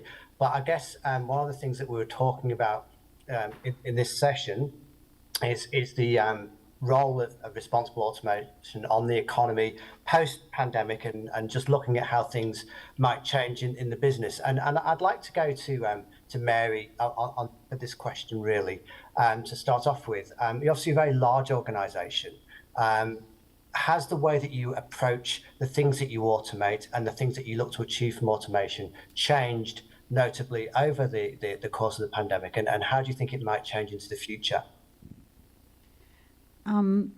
Looking back at pre and post COVID, the answer is not really, because the key challenges that we have as a company, it is a very large company, and it receives grain and then out-turns grain and sells to a variety of customers, both locally and internationally.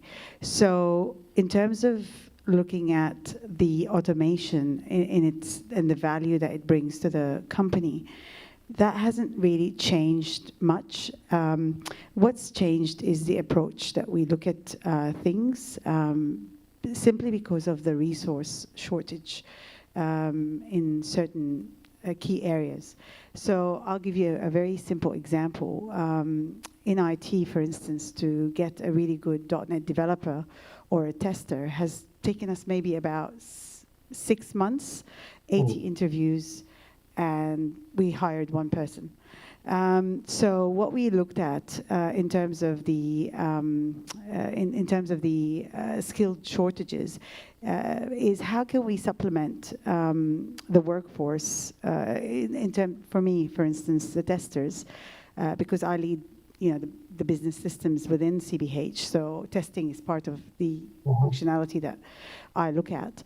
How can we relieve the testers from doing the mundane user test cases and get them to do the more complex ones? So we had a really good chat with our partners, RPA, UiPath, and they suggested that they have a test orchestrator, which we actually deployed about 1.5 years ago. We had a few challenges because we wanted to automate it across the mobile devices, but we got it to work. And now, a regression test that used to take the testers 6 to 8 weeks for one of our critical apps gets done within 3 weeks, because all of the mundane user test cases get done by the bot. The testers that we've got are, released to do the more intricate regression testing. But in terms of the operational technology, it's really difficult to man a site and automate a site, in 2 or 3 years. The span is too short. We are looking at responsible automation across certain parts of the process in the outturning and receiving of the grains, but again, it's we have to weigh it against the impact that it would have on the regional centers, and because the towns that we operate in really rely heavily on CBH. And before I worked for CBH, I did not know how popular it is in the rural towns. But when we go and visit those small town centers, we can see how heavily reliant they are on the jobs that CBH offer. That really weighs quite heavily on our minds when we do look at automation in the operational side or the operational arm. I hope that answers your question. No, it does, yeah. And one of the things that to make it relevant to the topic of the broader economy, obviously the topic of employment has been brought up before during the summit and regularly over the years in relation to automation. And just to stay with you there, I mean, how does that translate itself into the way the workforce is deployed? You mentioned the actual impact in regional towns. You'd imagine a holding company cooperative is different to, say, a listed company in the priorities. How's that represented in sort of your bosses and the senior executives at the company in terms of what they expect from you? Our motto is really looking after the grower. Because they form the basis of our business. So the growers that we have across the cooperative are across, as I said, 200 centers or regional towns. They are those centers really rely on us to provide those kind of employment opportunities to their young, and also when you bring people from Perth, like in the last 2 years. because the backpackers couldn't come into Western Australia because of the COVID restrictions, there was a huge shortage in the workforce that could man sites. So they've really relied on university students and school leavers to man those sites.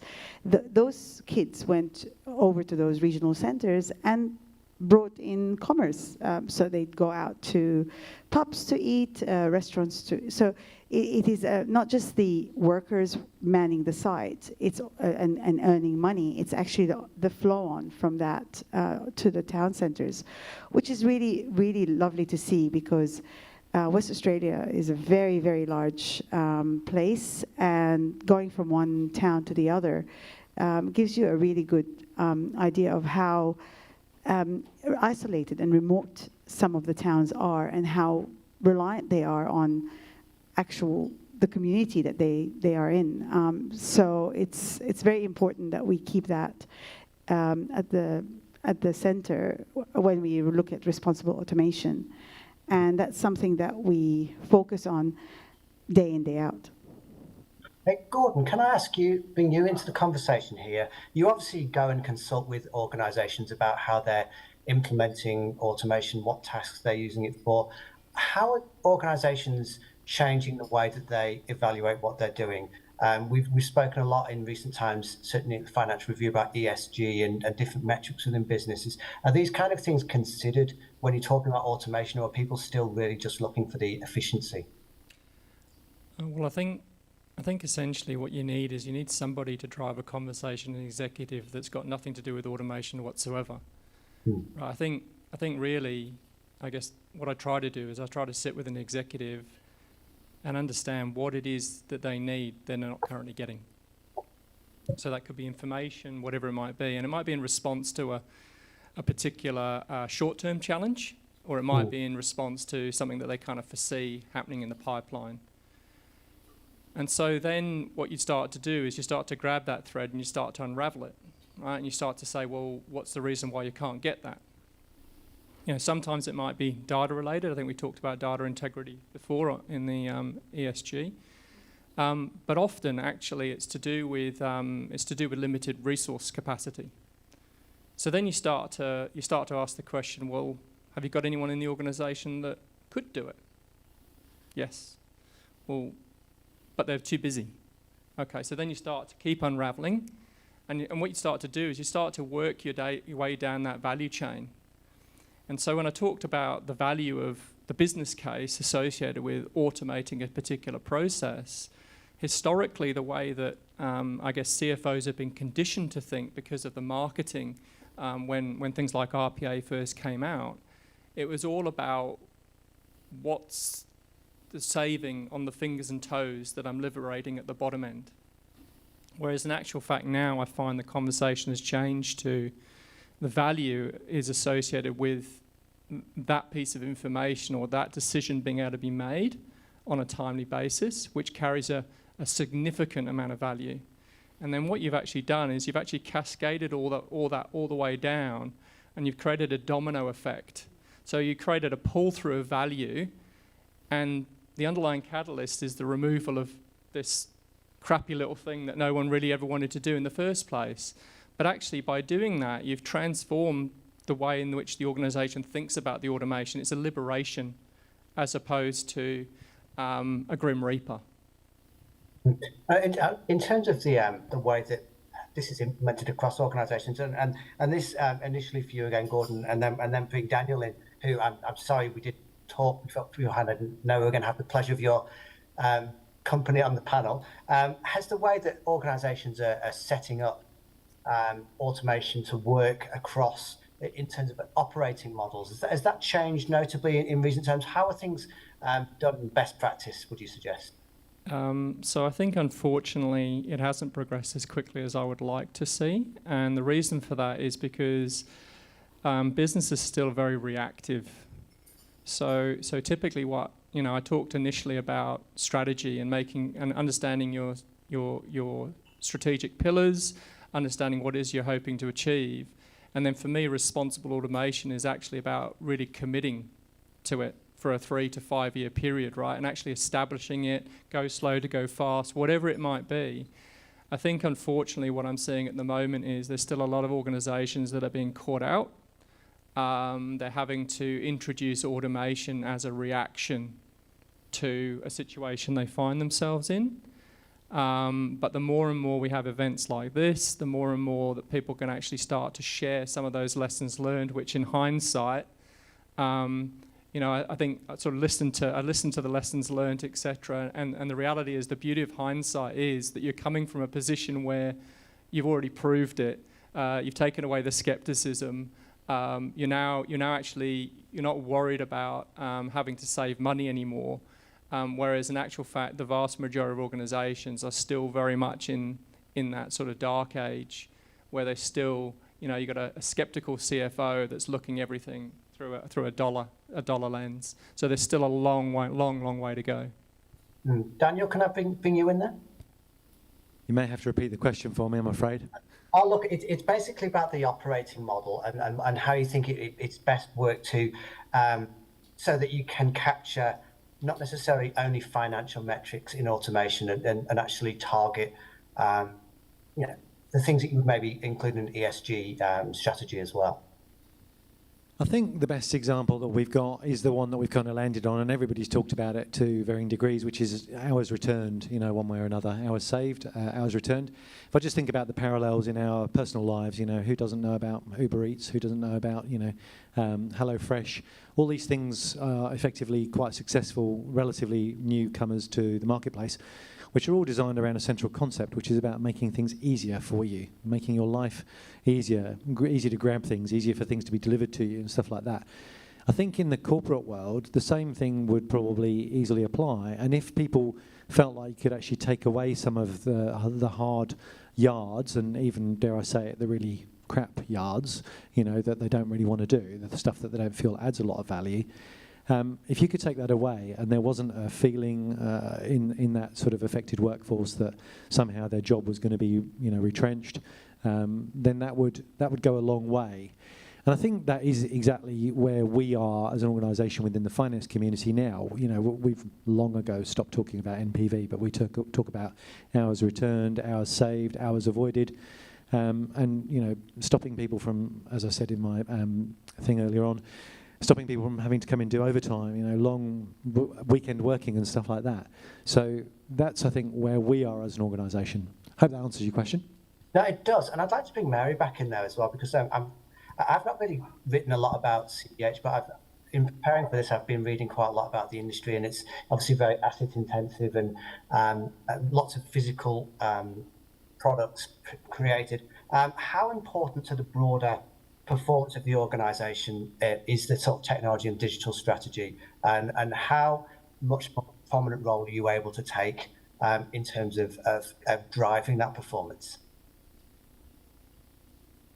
I want to answer it from the operational side of things because, we've actually been on a journey for a long time to actually look at the processes where efficiency needs to be injected and looking at that from can we automate or not. So I will talk about the digital strategy from the business systems side because I'm more familiar with that.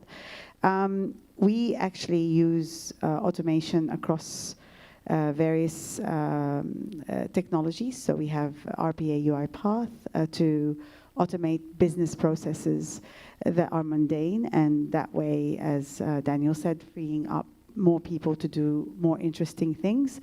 But we also recently have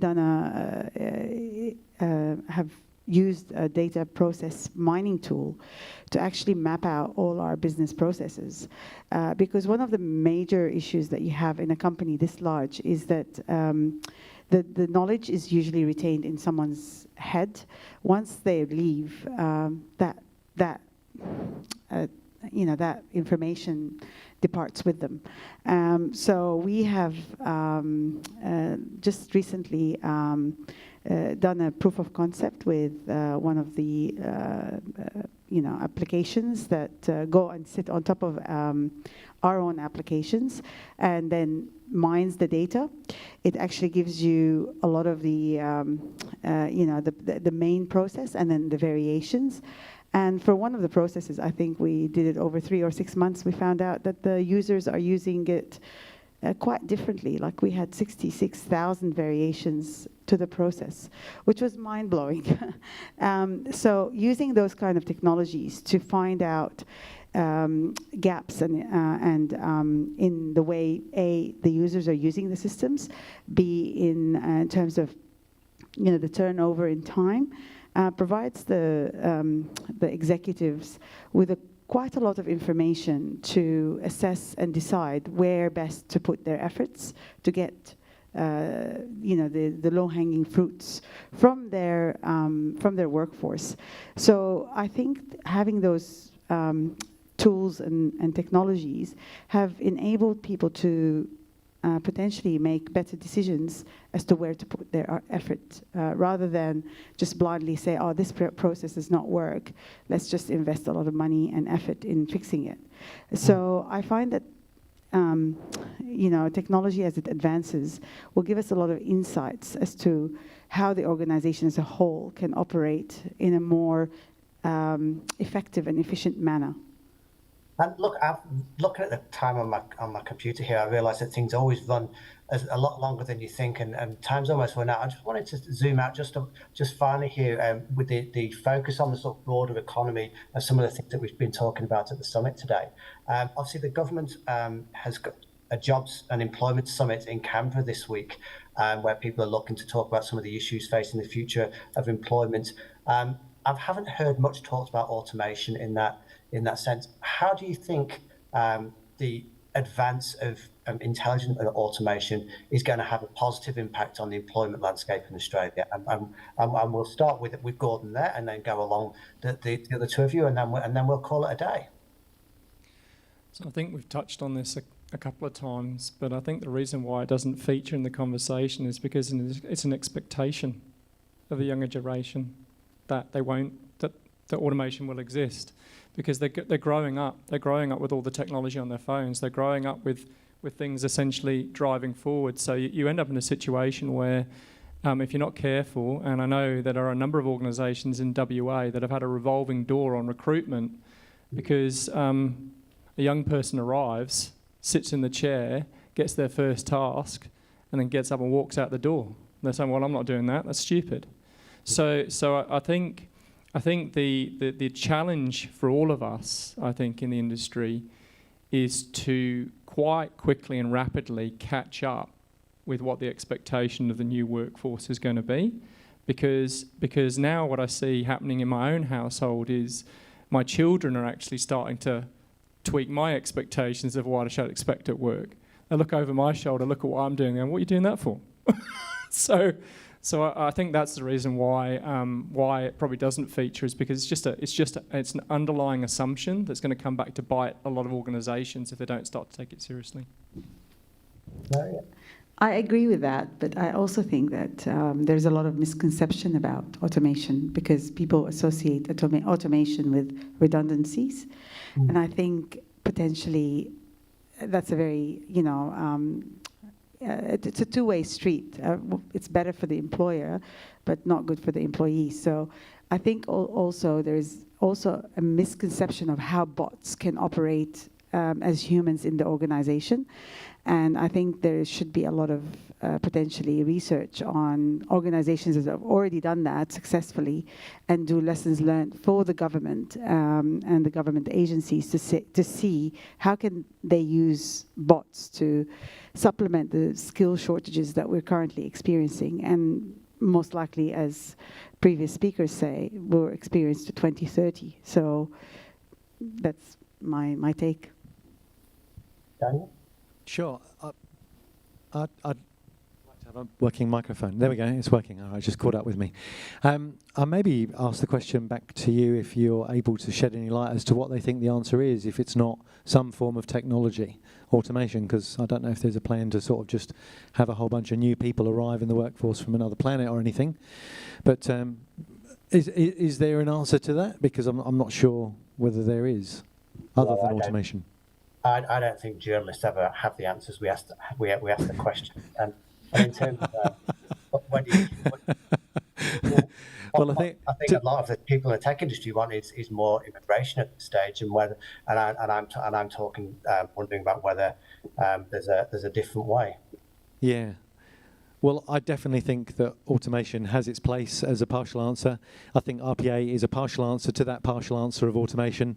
I think you want to grab every tool that you can that's available to you to kind of address the workforce issue. And I can echo Gordon's sentiment as well, because, you know, a close colleague of mine actually joined the organisation and found that the job was a lot more operational, like filling in forms and simply approving them and sending them on to the next person in an approval chain.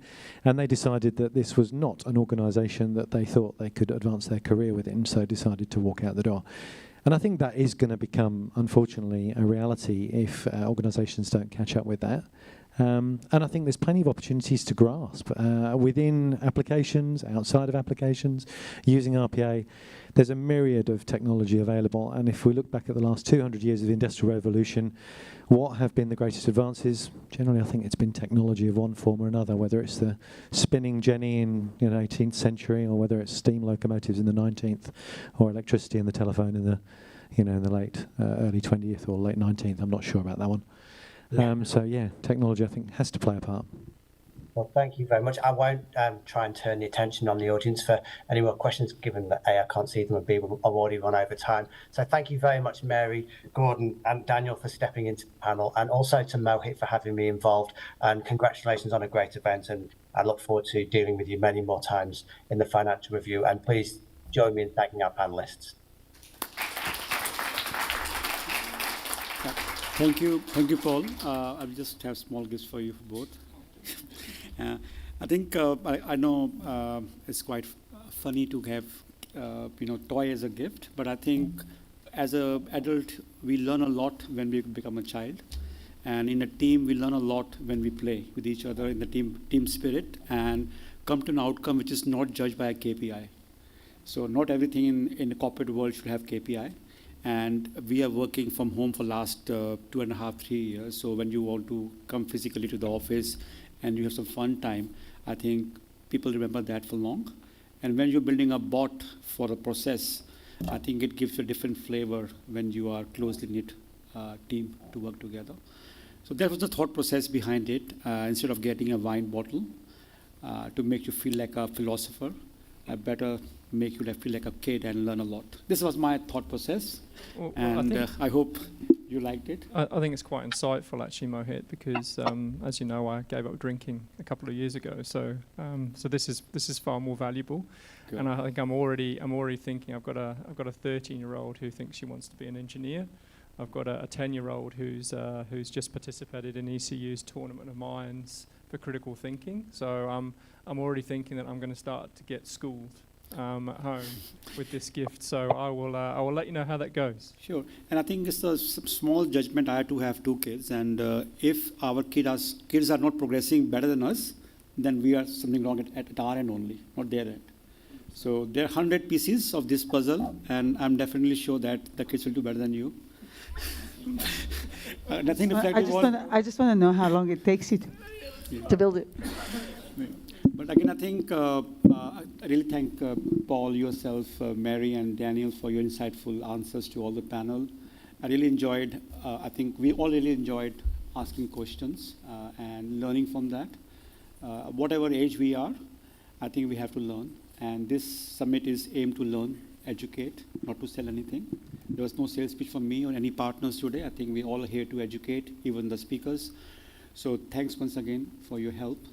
A small gift for you, then I will close the... Thank you very much.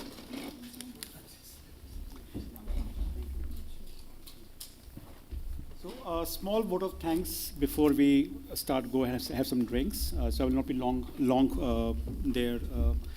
I think I want to thank the minister for coming here. He was very insightful to give what will follow in WA in terms of automation. It is not surprisingly to see what Paul mentioned that about Job Summit happening in Canberra.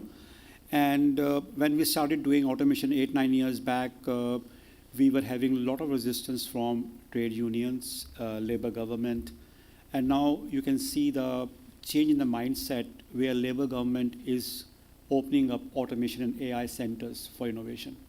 So it reflects that it is not a foe, it is a friend, automation, and how we use it responsibly, it will make it more friendlier to us. So I would like to thank you to the Minister for coming here and sharing his insights.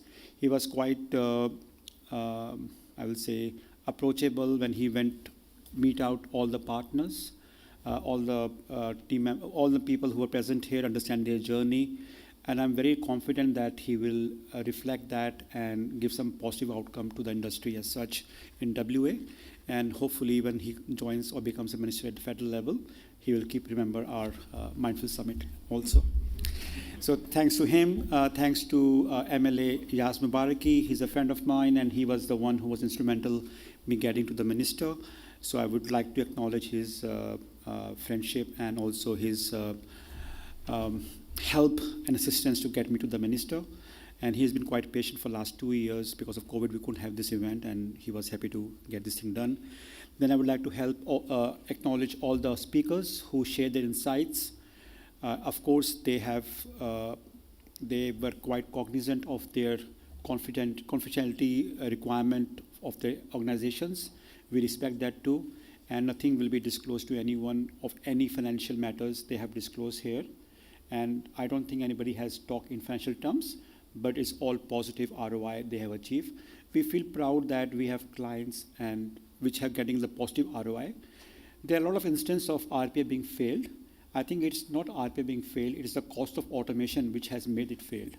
And we have always underwritten our business case for our clients.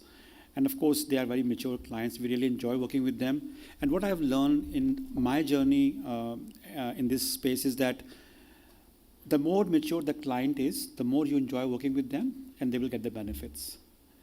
So it's becoming a byproduct. The revenue becomes a byproduct. The profitability becomes a byproduct, and money will follow if the client is happy. And we have been very blessed that we have got good clients, and they have also reciprocated by giving us business in the time of need. When during the COVID time we were growing, but we were growing in a very cautious manner because we are a self-funded company and we can't take risk. And their support has helped us survive. So I would do want to acknowledge all the clients, past, present, and future, for getting us here where we are.